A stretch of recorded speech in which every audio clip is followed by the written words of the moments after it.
ಓಂ ನಮಃ ಸಿದ್ಧೇಭ್ಯಃ.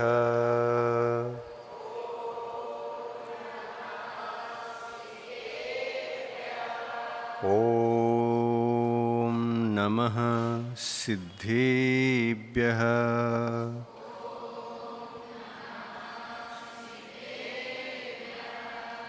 ಓಂ ನಮಃ ಸಿದ್ಧೇಭ್ಯಃ.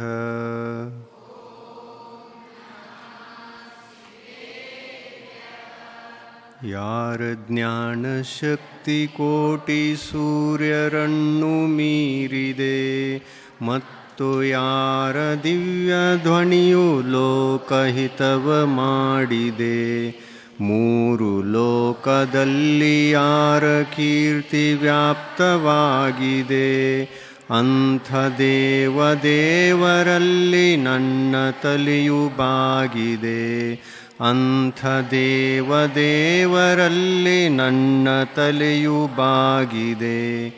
ಯಾರ ಜ್ಞಾನ ಪಾಪ ಕರ್ಮ ಗೆದ್ದು ಶುದ್ಧವಾಗಿದೆ, ಅಮಿತವಾದ ಶಕ್ತಿಯಿಂದ ಸಕಲ ತತ್ವ ತಿಳಿದಿದೆ, ಲೋಕದಲ್ಲಿ ವೀತರಾಗ ಪೂಜ್ಯ ಪದವಿ ಹೊಂದಿದೆ, ಅಂಥ ದೇವರಲ್ಲಿ ನನ್ನ ತಲೆಯು ಬಾಗಿದೆ, ಅಂಥ ದೇವರಲ್ಲಿ ನನ್ನ ತಲೆಯು ಬಾಗಿದೆ. पंच परमेष्टि भगवान की, अहिंसा परमो धर्म की, आचार्य गुरुवर श्री विद्यासागर मुनि महाराज की.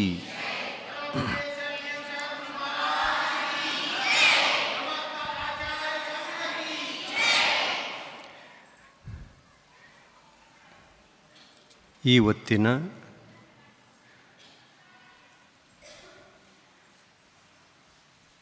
ವಿಷಯ ಪಾತ್ರರು. ಪಾಠ 11,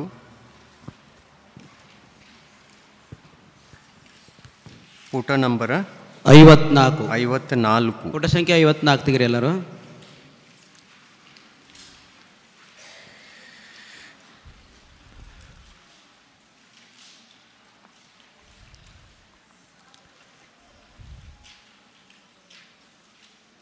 ಜೈನ ಧರ್ಮದ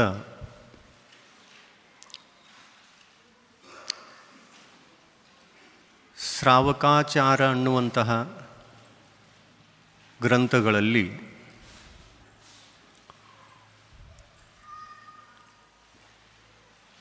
ದಾನದ ವಿಷಯದಲ್ಲಿ ದಾನದ ಭೇದಗಳನ್ನು ಮಾಡಿ ಎಷ್ಟು ಪ್ರಕಾರದ ದಾನ ಕೊಡುವಾಗ ಶ್ರಾವಕರಿಗೆ ಯಾವ ಸತ್ಪಾತ್ರರಲ್ಲಿ ಯಾವ ದಾನಗಳನ್ನು ಎಷ್ಟು ಕೊಟ್ಟಾಗ ಏನಾಗ್ತದೆ, ಅದರ ಫಲ ಏನು, ದಾನಗಳ ಭೇದ ಎಷ್ಟು ಅನ್ನುವ ಚರ್ಚೆ ಶ್ರಾವಕಾಚಾರ ಗ್ರಂಥಗಳಲ್ಲಿ ಇದೆ. 2000 ವರ್ಷಗಳ ಹಿಂದೆ ಜೈನ ಸಾಹಿತ್ಯವನ್ನು ರಚಿಸತಕ್ಕಂತಹ ಕಾರ್ಯ ಆಗಿದೆ. ಅದರಲ್ಲಿ 2ನೇ ಶತಮಾನದಲ್ಲಿ ಆಗಿ ಹೋಗಿರತಕ್ಕಂತಹ ಆಚಾರ್ಯ ಸಮಂತಭದ್ರರು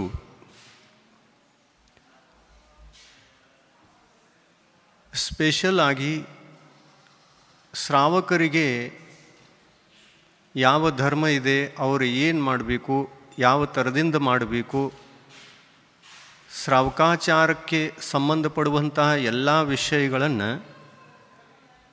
ಸಂಕ್ಷಿಪ್ತವಾಗಿ ವರ್ಣನೆ ಮಾಡಿ ಸುಮಾರು 150 ಶ್ಲೋಕಗಳಲ್ಲಿ ಶ್ರಾವಕಾಚಾರವನ್ನು ಉಪದೇಶ ಮಾಡಿದರು.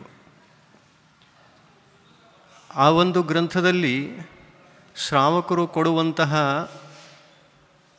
ದಾನದ ವಸ್ತುಗಳು ಯಾರಿಗೆ? ಸತ್ಪಾತ್ರರಿಗೆ ಕೊಡುವ ದಾನ ವಸ್ತುಗಳು ಯಾವುವು ಅನ್ನುವಂತಹ ವಿಷಯವನ್ನು ಕುರಿತು ಅವುಗಳ ಹೆಸರನ್ನು ಉಲ್ಲೇಖಿಸಿದ್ದಾರೆ. ಆಹಾರೌಷಧಿ ಆಹಾರ, ಔಷಧಿ,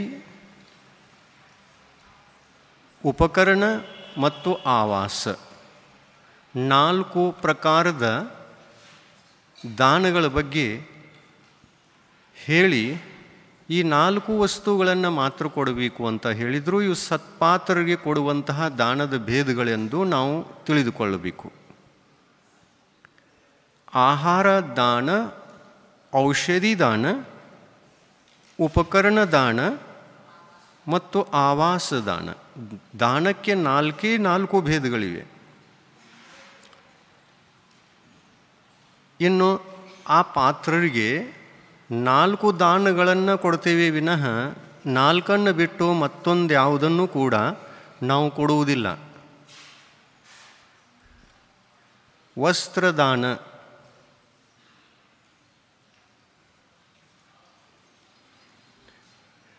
ಸತ್ಪಾತ್ರರು ಎಷ್ಟು ಜನ? ವಸ್ತ್ರದಾನ, ಧನದಾನ, ಆಮೇಲೆ ಇನ್ನು ನಾವು ದಾನದ ಬಗ್ಗೆ ವಿಚಾರ ಮಾಡಬೇಕು ಅಂತಂದರೆ ರಕ್ತದಾನ, ಶರೀರದಾನ ಎಲ್ಲ ದಾನದ ವಸ್ತುಗಳು.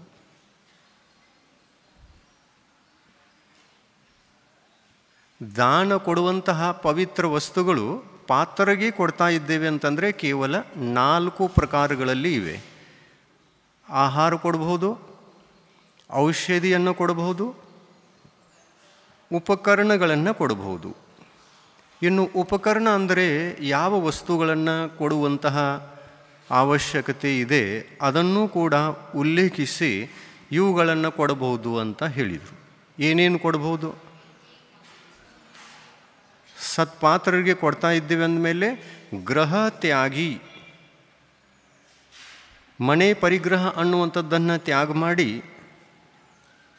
ಪಿಂಚ, ಕಮಂಡಲು ಇವು 2 ಉಪಕರಣಗಳು ಯಾರ ಕೈಯಲ್ಲಿ ಬಂದಿವೆಯೋ ಅವರು ಅತಿಥಿಗಳು. ಮನೆಯನ್ನು ತ್ಯಾಗ ಮಾಡಿದವರೇ ಅತಿಥಿಗಳು. ಇದರಲ್ಲಿ ಮುನಿಗಳು, ಆರಿಕೆಯರು, ಕ್ಷುಲ್ಲಕರು ಮತ್ತು ಐಲಕರು ಹಾಗೂ ಕ್ಷುಲ್ಲಿಕೆಯರು ಇಷ್ಟು ಜನ ಬರ್ತಾರೆ. ಇವರೆಲ್ಲ ಅತಿಥಿಗಳು. ಇನ್ನು ಇವರಲ್ಲಿ ಆರಿಕೆ, ಕ್ಷುಲ್ಲಿಕೆ, ಐಲಕ ಮತ್ತು ಕ್ಷುಲ್ಲಕ ಇವರಿಗೆ ಇರುವಂತಹ ಗುಣಸ್ಥಾನ 5ನೇ ಗುಣಸ್ಥಾನ. ಇನ್ನು ದಿಗಂಬರ ಮುನಿಗಳಿಗೆ ಇರುವಂತಹ ಗುಣಸ್ಥಾನ ಯಾವುದಂತ ಹೇಳಬೇಕು? 6ನೇ 7ನೇ ಗುಣಸ್ಥಾನ. 6ನೇ 7ನೇ ಗುಣಸ್ಥಾನ ದಿಗಂಬರ ಮುನಿಗಳಿಗೆ ಇದೆ ಅಂತಂದರೆ ಅದು ಉತ್ತಮ ಸುಪಾತ್ರದ ಸ್ಥಾನ. ಅವರಿಗೆ ಉತ್ತಮ ಸುಪಾತ್ರ ಅಂತ ಅನ್ನಬೇಕು. ಇನ್ನು ಈ ವಿಷಯ 6ನೇ ಗುಣಸ್ಥಾನ ಅಂತಂದರೆ 6ನೇ ಗುಣಸ್ಥಾನದಲ್ಲಿ ಇರಲಿಕ್ಕೆ ದಿಗಂಬರ ಮುನಿಗಳಿಗೆ ಯಾವ ಲಕ್ಷಣಗಳು ಬೇಕು ಅನ್ನುವಂತಹ ವಿಷಯ. ಇದನ್ನು ನಾವು ಡಿಟೇಲ್ ಆಗಿ ಈ ಪಾತ್ರರು ಅನ್ನತಕ್ಕಂಥ 13ನೇಯ ಪಾಠದಲ್ಲಿ ತಿಳಿದುಕೊಳ್ಳೋಣ. ದಿಗಂಬರ ಮುನಿಗಳು 6ನೇ 7ನೇ ಗುಣಸ್ಥಾನದಲ್ಲಿ ಇರ್ತಾರೆ ಅಂತಂದರೆ ಅವರ ಬಾಹ್ಯ ಲಕ್ಷಣಗಳೇನು ಮತ್ತು ಅಭ್ಯಂತರ ಲಕ್ಷಣಗಳೇನು, 2 ಲಕ್ಷಣಗಳನ್ನು ತಿಳಿದುಕೊಳ್ಳಲಿಕ್ಕೆ ನಾವು ಇವತ್ತು ಪ್ರಯತ್ನ ಪಡೋಣ. ಏಕೆಂದರೆ ಎಷ್ಟೋ ಪ್ರಶ್ನೆಗಳು ಮನಸ್ಸಿನಲ್ಲಿ ಉತ್ಪನ್ನವಾದಾಗ ಶಾಸ್ತ್ರದಲ್ಲಿ ಇರುವಂತಹ ಅದಕ್ಕೆ ಉತ್ತರ ಏನು ಅನ್ನುವ ವಿಷಯವೂ ಕೂಡ ಇವತ್ತು ಎಲ್ಲರಿಗೂ ತಿಳಿದು ಬರ್ಬೋದು. ಅದಕ್ಕಾಗಿ ಒಳ್ಳೆಯದನ್ನು ತಿಳ್ಕೊಳ್ಳೋಣ. 6ನೇ 7ನೇ ಗುಣಸ್ಥಾನ ಇದೆ ಮತ್ತು ಅವರು ದಿಗಂಬರ ಮುನಿಗಳಾಗಿದ್ದಾರೆ ಅಂತಂದರೆ ರತ್ನತ್ರಯ ಇದ್ದೇ ಇರ್ತದೆ. ಸಮ್ಯಕ್ ದರ್ಶನವೂ ಇರ್ತದೆ, ಜ್ಞಾನವೂ ಇರ್ತದೆ ಮತ್ತು ಚಾರಿತ್ರವೂ ಇರ್ತದೆ. ಈ 3 ಗುಣಗಳನ್ನು ಹೊಂದಿರತಕ್ಕಂತಹ ಮುನಿಗಳಿಗೆ ಉತ್ತಮ ಸುಪಾತ್ರ ಅಂತಂದರು. ಎಲ್ಲಿ 6ನೇ ಮತ್ತು 7ನೇ ಗುಣಸ್ಥಾನ ಇದೆಯೋ ಅಲ್ಲಿ ಬಾಹ್ಯ ಲಕ್ಷಣಗಳು ಇದ್ದೇ ಇರ್ತವೆ, ಅಭ್ಯಂತರ ಲಕ್ಷಣಗಳು ಕೂಡ ಇದ್ದೇ ಇರ್ತವೆ. ಅಭ್ಯಂತರ ಲಕ್ಷಣಗಳೂ ಬೇಕು, ಬಾಹ್ಯ ಲಕ್ಷಣಗಳೂ ಬೇಕು. ದಿಗಂಬರ ಮುನಿಗಳಾಗಬೇಕಂತಂದರೆ 6ನೇ 7ನೇ ಗುಣಸ್ಥಾನ ಪ್ರಾಪ್ತವಾಗಬೇಕಂತಂದರೆ ಬಾಹ್ಯ ಲಕ್ಷಣಗಳ ಜೊತೆಯಲ್ಲಿ ಅಭ್ಯಂತರ ಲಕ್ಷಣಗಳೂ ಬೇಕು. ಇನ್ನು ಅಭ್ಯಂತರ ಲಕ್ಷಣ ಅಂದರೆ ಏನು?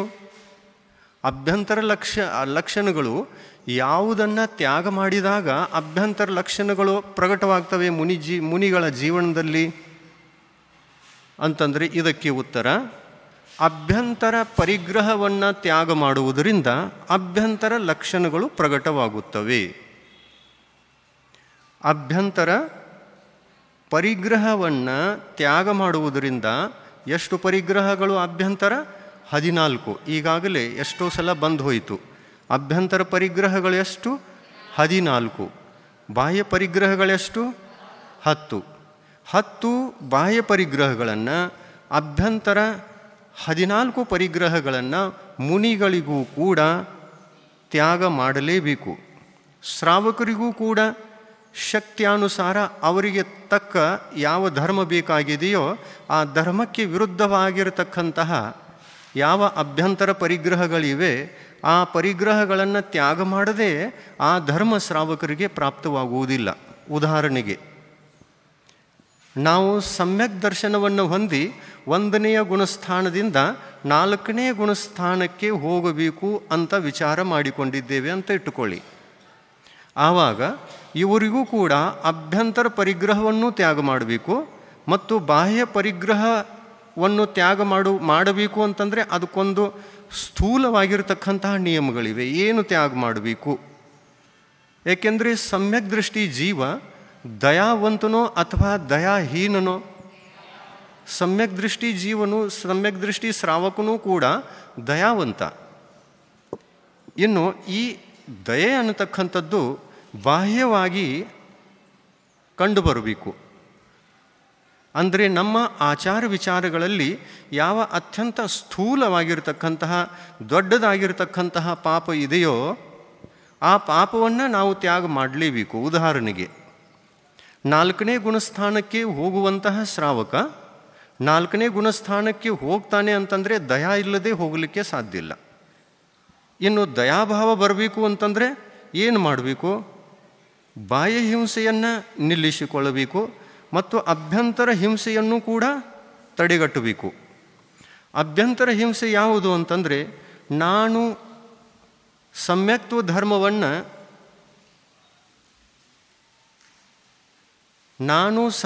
ಧರ್ಮವನ್ನು ಧಾರಣೆ ಮಾಡಿ ನನ್ನ ಆತ್ಮಕಲ್ಯಾಣ ಮಾಡಿಕೊಳ್ಳಬೇಕು. ಇಂಥ ವಿಚಾರ ಬೇಕೋ ಬೇಡೋ? ಬೇಕೇ ಬೇಕು. ನನ್ನ ಆತ್ಮಕಲ್ಯಾಣಕ್ಕಾಗಿ ನಾನು ಸಮ್ಯಕ್ತ್ವವನ್ನು ಧಾರಣೆ ಮಾಡಬೇಕು ಅನ್ನುವಂಥ ವಿಚಾರ ಯಾವ ಶ್ರಾವಕನಿಗೆ ಬರ್ತದೆ ಅಂಥ ಶ್ರಾವಕರಿಗೆ ಅಭ್ಯಂತರ ಪರಿಗ್ರಹವನ್ನು ತ್ಯಾಗ ಮಾಡುವಂಥ ಅವಶ್ಯಕತೆ ಉಂಟು. ಇನ್ನು ಅಭ್ಯಂತರ ಪರಿಗ್ರಹ ಯಾವುದು? 14 ಪರಿಗ್ರಹಗಳಲ್ಲಿ ಈ ಶ್ರಾವಕರು ಕೂಡ ಅಭ್ಯಂತರ ಪರಿಗ್ರಹವನ್ನು ತ್ಯಾಗ ಮಾಡ್ತಾರೆ. ಮುನಿಗಳು 14 ಎಲ್ಲವನ್ನ ತ್ಯಾಗ ಮಾಡ್ತಾರೆ. ಆದರೆ ಶ್ರಾವಕರು 14 ಪರಿಗ್ರಹಗಳಲ್ಲಿಯ ಎಷ್ಟನ್ನು ತ್ಯಾಗ ಮಾಡ್ತಾರೆ ಅಂತಂದರೆ ನೋಡಿ, ಮೊದಲನೆಯದಾಗಿ ಯಾವುದರ ನಂಬರ್ ಬರ್ತದೆ? ಆ ಪುಸ್ತಕದಲ್ಲಿ ಪರಿಗ್ರಹ ಚಾರ್ಟ್ ಇದೆ. ಎಷ್ಟನೇ ಪಾಠ ಅಂತಂದರೆ ಪರಿಗ್ರಹದ ಚಾರ್ಟ್ ಇದೆಯಲ್ಲ, ಪೇಜ್ ನಂಬರ್ ಎಷ್ಟಿದು? 44.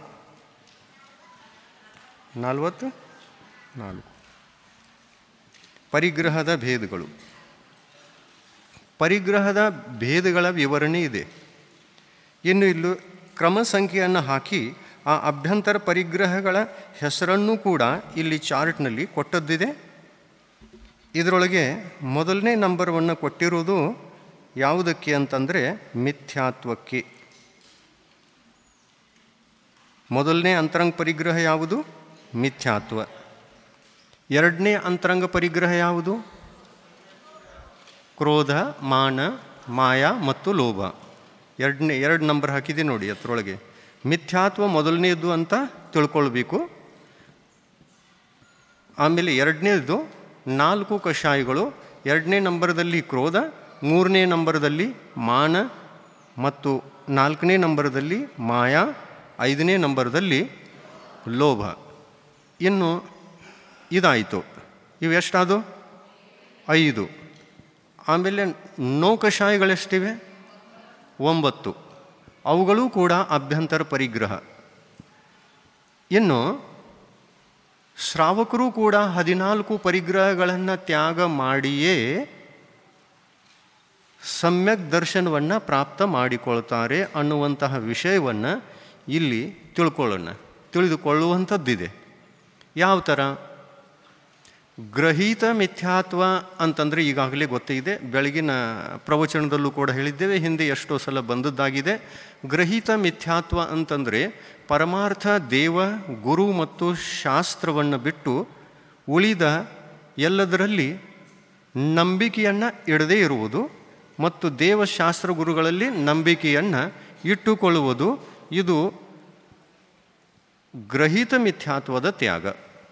ಇನ್ನಿಷ್ಟೇ ಅಲ್ಲ, ಇದನ್ನು ಬಿಟ್ಟರೆ ನಾವು ಯಾವುದನ್ನು ಕೇಳಿ ನಂಬಿ ನಮ್ಮ ಆತ್ಮಕಲ್ಯಾಣಕ್ಕೆ ಬಾರದಂತಹ ಬೇಡಾದಂತಹ ದಾರಿಯನ್ನು ನಡೀತಿರ್ತೀವೋ ಆ ವಿಷಯಗಳನ್ನು ನಂಬುವುದು, ಅದರಿಂದ ಯಾವುದರಿಂದ ಮೂಢನಂಬಿಕೆಗಳು ನಮ್ಮಲ್ಲಿ ಪ್ರಕಟವಾಗಲಿಕ್ಕೆ ಸಾಧ್ಯವೋ ಅಂಥವುಗಳನ್ನು ನಂಬದೇ ಇರೋದು, ಇದು ಕೂಡ ಗ್ರಹೀತ ಮಿಥ್ಯಾತ್ವದ ತ್ಯಾಗ ಅಂತ ಅನಿಸಿಕೊಳ್ಳುತ್ತೆ. ಇದಾಯಿತು. ಇನ್ನು ಇದನ್ನು ನಾವು ಬಾಹ್ಯದಲ್ಲಿ ತ್ಯಾಗ ಮಾಡಿದ್ದೇವೆ. ಮೂಢನಂಬಿಕೆಯನ್ನು ಯಾವುದನ್ನು ಸ್ವೀಕಾರ ಮಾಡಿಲ್ಲ. ಆಮೇಲೆ ನಿಜವಾದ ದೇವಶಾಸ್ತ್ರ ಗುರುಗಳ ಸ್ವರೂಪವನ್ನು ಅರ್ಥೈಸಿಕೊಂಡು ತಿಳಿದುಕೊಂಡು ಅವುಗಳನ್ನು ನಂಬಿದ್ದೇವೆ ಅಂತಂದರೆ ಇದು ಆಯತನ. ಎದಕ್ಕೆ ಅನ್ನೋದು? ದೇವಶಾಸ್ತ್ರ ಗುರು ಆಯತನ. ಆಮೇಲೆ ಈ 3 ಮನ್ನಿಸುವಂತಹ ಅವರ ಭಕ್ತರು, ಇವು 3 ಆಯತನಗಳೇ ಅಷ್ಟು 6. ಆಮೇಲೆ ಇದರ ವಿರುದ್ಧವಾಗಿರತಕ್ಕಂಥ ಅನಾಯತನಗಳೇ ಅಷ್ಟು 6. ಅನಾಯತನಗಳು ನಮ್ಮ ಆತ್ಮಕಲ್ಯಾಣಕ್ಕೆ ಕಾರಣವಾಗುವುದಿಲ್ಲ ಅಂತ ಹೇಳಿಬಿಟ್ಟು ಅವುಗಳ ಸಂಗತಿಯನ್ನು ತ್ಯಾಗ ಮಾಡೋದು ಅವಶ್ಯಕ. ಇನ್ನು ಯಾವುದರಿಂದ ಆತ್ಮಕಲ್ಯಾಣ ಇದೆಯೋ, ಯಾವುದರಿಂದ ಉಪಕಾರ ಇದೆಯೋ, ಯಾವುದರಿಂದ ನಮ್ಮ ಸಮ್ಯಕ್ತ್ವ ಜ್ಞಾನ ಪುಷ್ಟವಾಗ್ತದೆಯೋ, ಯಾವುದರಿಂದ ನಾವು ಪಾಪಕರ್ಮಗಳನ್ನೆಲ್ಲ ನಾಶ ಮಾಡಿಕೊಂಡು ಆತ್ಮಕಲ್ಯಾಣವನ್ನು ಸರಿಯಾಗಿ ಮಾಡಿಕೊಳ್ತೀವೆಯೋ ಅಂಥದ್ದನ್ನು ನಂಬುವುದು. ಏನು ನಂಬುವುದು? ಬಾಹ್ಯದಲ್ಲಿ ದೇವ, ಶಾಸ್ತ್ರ, ಗುರು ಮತ್ತು ಈ 3 ಮನ್ನಿಸುವ ಭಕ್ತರು. ಈ ಥರದಲ್ಲಿ ಆಯತನಗಳು 6, ಅನಾಯತನಗಳು ಕೂಡ 6. ಅನಾಯತನಗಳಲ್ಲಿ ಕುದೇವ, ಕುಗುರು, ಕುಶಾಸ್ತ್ರ ಮತ್ತು ಇವುಗಳನ್ನು ಮನ್ನಿಸುವ ಭಕ್ತರು. ಈ ಥರದಲ್ಲಿ 6 ಆಯಿತು. ಇನ್ನು ಈ 6 ತ್ಯಜಿಸುವುದು ಅಂತಂದರೆ ಗ್ರಹೀತ ಮಿಥ್ಯಾತ್ವವನ್ನು ತ್ಯಜಿಸುವುದು ಅಂತರ್ಥ. ಈ 6 ಗ್ರಹಿತ ಮಿಥ್ಯಾತ್ವಕ್ಕೆ ಸಂಬಂಧಪಡುವಂತೆ. ಯಾಕಂದರೆ ಯಾವುದು ಗುರುಸ್ಥಾನ ಅಲ್ಲವೋ, ಯಾವುದು ದೇವಸ್ಥಾನ ಅಲ್ಲ, ದೇವರ ಸ್ಥಾನ ಅಲ್ಲವೋ, ದೇವಸ್ಥಾನ ಮತ್ತು ದೇವರ ಸ್ಥಾನ ಎಲ್ಲ ಒಂದೇ ಆಗುತ್ತೆ. ಯಾವುದು ದೇವ ಅಲ್ಲವೋ, ದೇವನ ಲಕ್ಷಣಗಳಿಲ್ಲವೋ, ಯಾವುದು ಗುರು ಅಲ್ಲವೋ, ಗುರುಗಳ ಲಕ್ಷಣಗಳಿಲ್ಲವೋ, ಯಾವುದು ಶಾಸ್ತ್ರ ಅಲ್ಲವೋ, ಶಾಸ್ತ್ರಕ್ಕೆ ಇರುವಂತಹ ಅದಕ್ಕೆ ಲಕ್ಷಣಗಳಿಲ್ಲವೋ ಅದು ನಮ್ಮ ಶಾಸ್ತ್ರ ಅಲ್ಲ. ಇನ್ನು ಶಾಸ್ತ್ರ ಅಂತಂದರೆ ಜಿನೇಂದ್ರ ಭಗವಂತರ ವಾಣಿಯೇ ನಮಗೆ ಶಾಸ್ತ್ರ. ಜಿನ್ವಾಣಿ ಮಾತೆ ಪ್ರಭುದೇವ ತುಮಾರೆ ಪವಿತ್ರ ಮುಖಸೆ ನಿಸ್ಸೃತ ಜೋ ಶೀತಲ್ ವಾಣಿ ಜಗ ಜನ್ ಮನ್ ಕೆ ಮಲ್ಕೋ ಧೋತಿ ಅತಃ ಕಹಾತಿ ಜಿನ್ವಾಣಿ ಜೈವಂತೋ ಮಾ जग में तब तक जब तक सूरज चांद रहे शीश नवाते कर्म हरो माँ अब तक हम ವಿಷಯಾಂಧ ರಹೇ. ಅಜ್ಞಾನಾವಸ್ಥೆಯಲ್ಲಿ ನಾವು ವಿಷಯಾಂಧರು ಆಗಿದ್ದೇವೆ ಅನಾದಿ ಕಾಲದಿಂದ, ಮತ್ತು ಭವಿಷ್ಯದಲ್ಲೂ ಇದೇ ಅಜ್ಞಾನ ಮುಂದುವರಿಯಿತು ಅಂತಂದರೆ ನಾವು ಇನ್ನಷ್ಟು ವಿಷಯಾಂಧ ಆಗ್ತಾ ಆತ್ಮಕಲ್ಯಾಣವನ್ನು ಮಾಡಿಕೊಳ್ಳಿಕ್ಕೆ ಸಾಧ್ಯ ಇಲ್ಲ. ಇನ್ನು ಮುಖ್ಯವಾಗಿ ವಿಷಯವನ್ನು ನಾವು ಮೊದಲು ತಿಳ್ಕೊಳ್ಳೋಣ. ಶ್ರಾವಕರಿಗೆ, ಸಮ್ಯಕ್ತವನ್ನು ಪಡುವಂತಹ ಶ್ರಾವಕರಿಗೆ ಅಭ್ಯಂತರ ಪರಿಗ್ರಹಗಳನ್ನು ತ್ಯಾಗ ಮಾಡಬೇಕು ಅಂತಂದರೆ ಯಾವ್ಯಾವು ಮತ್ತು ಬಾಹ್ಯ ಪರಿಗ್ರಹವನ್ನು ತ್ಯಾಗ ಮಾಡ್ತಾರೆ ಅಂತಾರೆ, ಅದು ಯಾವುದು? ಈಗ ಸಾಮಾನ್ಯವಾಗಿ ಸಮ್ಯಕ್ತವನ್ನು ಪ್ರಾಪ್ತ ಮಾಡಿಕೊಳ್ಳತಕ್ಕಂತಹ ಶ್ರಾವಕರಿಗೆ ನಿರ್ವ್ಯಸನಿ ಆಗಿರಬೇಕು ಅಥವಾ ಆಗಿರಬಾರ್ದು? ನಿರ್ವ್ಯಸನಿ. ವ್ಯಸನಗಳು ಎಷ್ಟು? 7. ಯಾವ್ಯಾವು ವ್ಯಸನಗಳು? ವೇಶ್ಯಾಗಮನ, ಪರಸ್ತ್ರೀಗಮನ, ಬೇಟೆಯಾಡುವುದು, ಜುಗಾರಿ ಆಡುವುದು, 4 ಆಯಿತು. ಆಮೇಲೆ ಮಾಂಸಭಕ್ಷಣ, ಶರೆ ಕುಡಿಯುವುದು ಮತ್ತು ಕಳ್ಳತನ ಮಾಡುವುದು. ಇವು ಸಪ್ತವ್ಯಸನಗಳು. ಈ ಸಪ್ತವ್ಯಸನಗಳು ನಮ್ಮ ಸಮ್ಯಕ್ತ್ವದ ಧರ್ಮಕ್ಕೆ ಹಾನಿಕಾರಕ. ಇವು ದುಶ್ಚಟಗಳು. ವ್ಯಸನಗಳು ಅಂತಂದರೆ ಚಟಗಳು. ಈ ಚಟಗಳನ್ನು ಯಾರು ಮಾಡ್ತಾರೆ ಅಂತಂದರೆ, ಯಾರಲ್ಲಿ ಮಾನವೀಯತೆ ಇಲ್ಲವೋ, ಮಾನವ ಧರ್ಮ ಇಲ್ಲವೋ, ಅವರು ಈ ಚಟಕ್ಕೆ ಬಿದ್ದು, ವ್ಯಸನದಲ್ಲಿ ಬಿದ್ದು ತಮ್ಮ ಭೌತಿಕ ಬದುಕನ್ನು ಕೂಡ ನಷ್ಟ ಮಾಡಿಕೊಳ್ತಾರೆ. ಮತ್ತು ಪಾರಮಾರ್ಥಿಕ ಬದುಕು ಅಂತಂದರೆ ಧರ್ಮಮಯವಾದದ್ದು, ಸಮ್ಯಕ್ತ್ವಮಯವಾದದ್ದು, ನಿಜವಾದ ಸನ್ಮಾರ್ಗದಲ್ಲಿ ನಡೆದುಕೊಂಡು ಆತ್ಮ ಕಲ್ಯಾಣಕ್ಕೆ ಸಂಬಂಧಪಡುವಂತಹ ಅದು ಮಾರ್ಗ. ಇಂಥ ಮಾರ್ಗವನ್ನು ಅನುಸರಿಸಲಿಕ್ಕೆ ಯಾರಿಗೆ ಸಾಧ್ಯ ಇಲ್ಲ, ವ್ಯಸನದಲ್ಲಿ ಬದುಕು ಇದೆ ಅಂಥವರಿಗೆ ಸಮ್ಯಕ್ ದರ್ಶನ, ಸಪ್ತ ವ್ಯಸನಿಗಳಿಗೆ ಸಮ್ಯಕ್ ದರ್ಶನ ಆಗಬಹುದೇನು? ಇಲ್ಲ. ಅಂದರೆ ಏನಾಯಿತು? ಸಮ್ಯಕ್ ದರ್ಶನವನ್ನು ಪಡೆಯಲಿಕ್ಕೆ ಕೇವಲ ಪರಮಾರ್ಥ ದೇವಶಾಸ್ತ್ರ ಗುರು, ನಿಜವಾದ ದೇವಶಾಸ್ತ್ರ ಗುರುಗಳನ್ನು ನಂಬಿದ ಮಾತ್ರಕ್ಕೆ, ಶ್ರದ್ಧೆ ಮಾಡಿದ ಮಾತ್ರಕ್ಕೆ ಸಮ್ಯಕ್ ದರ್ಶನ ಆಗುವುದಿಲ್ಲ. ಅದಕ್ಕೆ ಬಾಹ್ಯದಲ್ಲಿ ಏನಿರಬೇಕು? ಸಪ್ತ ವ್ಯಸನಗಳ ತ್ಯಾಗವೂ ಕೂಡ ಇರಬೇಕು. ಒಂದು ಮಾತು. ಇನ್ನು ಅಷ್ಟ ಮೂಲಗಳ ಗುಣಗಳನ್ನು ಕೂಡ ಪಾಲಿಸಬೇಕು. ಯಾವ ಗುಣಸ್ಥಾನದ ಶ್ರಾವಕರ ವಿಷಯವನ್ನು ಹೇಳ್ತಾ ಇದ್ದೀವಿ? 4ನೇ ಗುಣಸ್ಥಾನದ ಶ್ರಾವಕರ ವಿಷಯವನ್ನು ತಿಳ್ಕೊಳ್ತಾ ಇದ್ದೀವಿ. ಮತ್ತೇನು ಮಾಡಬೇಕು? ಅಷ್ಟ ಮೂಲ ಗುಣಗಳನ್ನು ಪಾಲಿಸಬೇಕು. ಇದರಲ್ಲಿ ಏನು ಬರ್ತದೆ? ಇದರೊಳಗೆ ಸ್ಥೂಲ ಹಿಂಸೆಯ ತ್ಯಾಗ. ಸ್ಥೂಲ ಹಿಂಸೆಯ ತ್ಯಾಗ. ಸ್ಥೂಲ ಹಿಂಸೆ, ಸ್ಥೂಲ ಕಳವು, ಸ್ಥೂಲ ಅಸತ್ಯ, ಸ್ಥೂಲ ಅಸತ್ಯ, ಸ್ಥೂಲ ಕಳವು, ಸ್ಥೂಲ ಕುಶೀಲ ತ್ಯಾಗ, ಸ್ಥೂಲ ಕುಶೀಲ ತ್ಯಾಗ ಮತ್ತು ಸ್ಥೂಲ ಪರಿಗ್ರಹ ತ್ಯಾಗ. ಇದನ್ನು ನಾವು ಸ್ವಲ್ಪ ತಿಳ್ಕೊಳ್ಳೋಣ. ಬಹಳ ಅತ್ಯಂತ ಮುಖ್ಯವಾದದ್ದು. ಈ ಸ್ಥೂಲ ಅಂತಂದರೆ ಏನು ಮತ್ತು ಅದರಲ್ಲಿ ನಾವು ಏನೇನು ಮಾಡಲಿಕ್ಕೆ ಹತ್ತದೆ ಅನ್ನುವ ವಿಷಯವನ್ನು ತಿಳಿದುಕೊಳ್ಳೋಣ. ಸ್ಥೂಲ ಹಿಂಸಾತ್ಯಾಗ ಅಂತಂದರೆ ನಾವು ಜೀವಿಗಳ ಹಿಂಸೆಯನ್ನು ಮಾಡಿ, ಎಂಥ ಜೀವಿಗಳು? ಸ್ಥೂಲ ಅಂದರೆ ಯಾವ ಜೀವಿಗಳನ್ನು ಸಾಯಿಸುವುದರಿಂದ ಅತಿ ದೊಡ್ಡದಾದ ಪಾಪ ಕಟ್ಟುತ್ತದೆಯೋ ಅಂಥ ಸ್ಥೂಲ ಜೀವಿಗಳ ಹಿಂಸೆಗೆ ಕಾರಣವಾಗುವಂತಹ ಕ್ರಿಯಾಕಲಾಪಗಳನ್ನು, ಉದ್ಯೋಗಗಳನ್ನು ಅಥವಾ ನಮ್ಮ ಅಂಥ ಒಂದು ಜೀವನೋಪಾಯವನ್ನು ಮಾಡಬಾರ್ದು. ಉದಾಹರಣೆಗೆ ಏನು ಮಾಡಬಾರ್ದು? ಸೌಜ್ಞಿ ಪಂಚೇಂದ್ರಿಯ ಜೀವಗಳು. ಎಂಥ ಜೀವಗಳು? ತಿರ್ಯಂಶ ಪ್ರಾಣಿಗಳು. ಇವುಗಳ ವ್ಯಾಪಾರ, ಪ್ರಾಣಿಗಳನ್ನು ಮಾರುವುದು, ಕೊಡುವುದು, ತಗೊಳ್ಳುವುದು, ಇದೇ ಒಂದು ನಮ್ಮ ಜೀವನೋಪಾಯವಾಗಿದ್ದರೆ ಇದು ಸರಿಯಲ್ಲ. ಆ ಥರ ಯಾರೋ ಜೈನರು ಮಾಡ್ತಾರೇನು? ದನಗಳನ್ನು, ಕುರಿಗಳನ್ನು, ಆಡುಗಳನ್ನು ಇವುಗಳನ್ನೆಲ್ಲ ಸಾಕಿ ಅವುಗಳನ್ನು ಮಾರೋದು, ಮತ್ತು ಮತ್ತೊಂದು ಕಡೆಯಿಂದ ಖರೀದಿ ಮಾಡಿಕೊಳ್ಳೋದು, ಮತ್ತು ಅವುಗಳನ್ನು ಮಾರೋದು, ಇದೇ ಜೀವನೋಪಾಯ ಇದೆ ಅನ್ನುವಂತಹ ಯಾವುದಾದ್ರೂ ಜೈನ ಮನೆ ನಮ್ಮ ಸಮಾಜದಲ್ಲಿ ಇದೆಯೇನು? ಯಾಕ ಮೌನಾದ್ರಿ? ಇಂಥ ಯಾವುದಾದ್ರೂ ಮನೆ ಇದೆಯೇನು? ಇಲ್ಲ. ಅದೇ ನಮ್ಮ ಜೀವನೋಪಾಯ ಅನ್ನುವಂಥದ್ದಿದೆ ಏನು? ಇಲ್ಲ. ಎಲ್ಲ ಜೈನರಿಗೂ ಹೊಲ ಇದೆ, ಉದ್ಯೋಗ ಇದೆ, ನೌಕರಿ ಇದೆ, ಆಮೇಲೆ ಮತ್ತೇನಿದೆ, ಅಂಗಡಿ ಇದೆ, ವ್ಯಾಪಾರ ಇದೆ, ಇಂಥ ಕೆಲಸಗಳಲ್ಲಿ ಇದ್ದಾರೆ. ಇನ್ನು ನೀವು ಆ ಪಶುಗಳನ್ನು ಸಾಕ್ತೀರಿ ಅಂತಂದರೆ ಮತ್ತು ಮಾರ್ತೀರಿ, ಮಾರೋದು ಕೊಡೋದು ಅಂತ ಇದರೊಳಗೂ ಇದ್ದಿರ್ತದೆ. ಅದಲ್ಲ, ಪಶುಗಳನ್ನೇ ಕೇವಲ ಖರೀದಿ ಮಾಡ್ಕೊಳ್ಳೋದು, ಮಾರೋದು, ಖರೀದಿ ಮಾಡ್ಕೊಳ್ಳೋದು, ಮಾರೋದು, ತಗೊಳ್ಳೋದು, ಕೊಡೋದು, ತಗೊಳ್ಳೋದು, ಕೊಡೋದು, ಇದೇ ನಮ್ಮ ಉದ್ಯೋಗವಾಗಿತ್ತು ಅಂತಂದರೆ ಅದು ಸ್ಥೂಲ ಹಿಂಸೆ. ಯಾಕೆ ಅಂತಂದರೆ ಇವುಗಳನ್ನು ಮಾರಿದಾಗ ಇವುಗಳನ್ನು ಕತ್ತಲಖಾನೆಗೆ ಕೊಡ್ತಾರೆ. ಯಾರೋ ಹೋಗಿ ಕತ್ತಲಖಾನೆಗೆ ಕೊಡ್ತಾರೆ, ಕೆಲವೊಬ್ಬರು ಹೋಗಿ ಸಾಕ್ತಾರೆ, ಇದೆಲ್ಲ ನಡೀತದೆ. ಸಾಕುವವರು ಸಾಕ್ತಾರೆ, ಮಾರುವವರು ಮಾರ್ತಾರೆ, ಅವು ಕತ್ತಲಖಾನೆಗಳಿಗೆ ಹೋಗ್ತಾವಲ್ಲ. ಇಂಥ ದೊಡ್ಡ ಪಾಪ ಸಮ್ಯಕ್ ದೃಷ್ಟಿ ಜೀವ ಮಾಡೋಲ್ಲ. ಸ್ಥೂಲ ಹಿಂಸೆಯ ತ್ಯಾಗ, ಸ್ಥೂಲ ಹಿಂಸೆಯ ತ್ಯಾಗ ಅಂತಂದರೆ ಇದು ದೊಡ್ಡ ಹಿಂಸೆ. ಇದನ್ನು ಮಾಡುವುದಿಲ್ಲ ಯಾರು? 4ನೇ ಗುಣಸ್ಥಾನವರ್ತಿ ಸಮ್ಯಕ್ ದೃಷ್ಟಿ ಶ್ರಾವಕ. ಇನ್ನು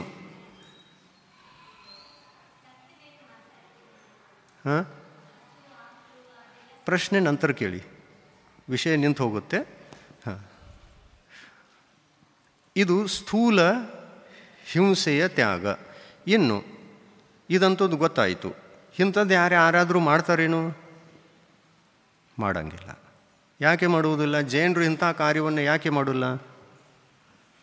ಏಕೆಂತಂದರೆ ಅವರಿಗೆ ಗೊತ್ತಿದೆ ನಮ್ಮ ವಂಶ ಪರಂಪರೆ ಅಹಿಂಸಾ ಪೂರ್ಣವಾಗಿದೆ ಅನ್ನುವಂಥದ್ದು ಎಲ್ಲರಿಗೂ ಗೊತ್ತಿದ್ದ ಕಾರಣ ನಮ್ಮ ಸಂಸ್ಕಾರಗಳು, ನಮ್ಮ ದೇಶದಲ್ಲಿರ್ತಕ್ಕಂಥ ಜನತೆಯ ಸಂಸ್ಕಾರಗಳು ಅಹಿಂಸಾತ್ಮಕವಾಗಿರ್ತಕ್ಕಂತಹ ಸಂಸ್ಕಾರಗಳು. ಇದೇ ಈ ಒಂದು ಸಂಸ್ಕಾರದ ಕಾರಣದಿಂದ ನಾವು ಇಂಥ ಉದ್ಯೋಗಗಳನ್ನು ಮಾಡೋಲ್ಲ. ಹೊಲ ಮಾಡಬಹುದು,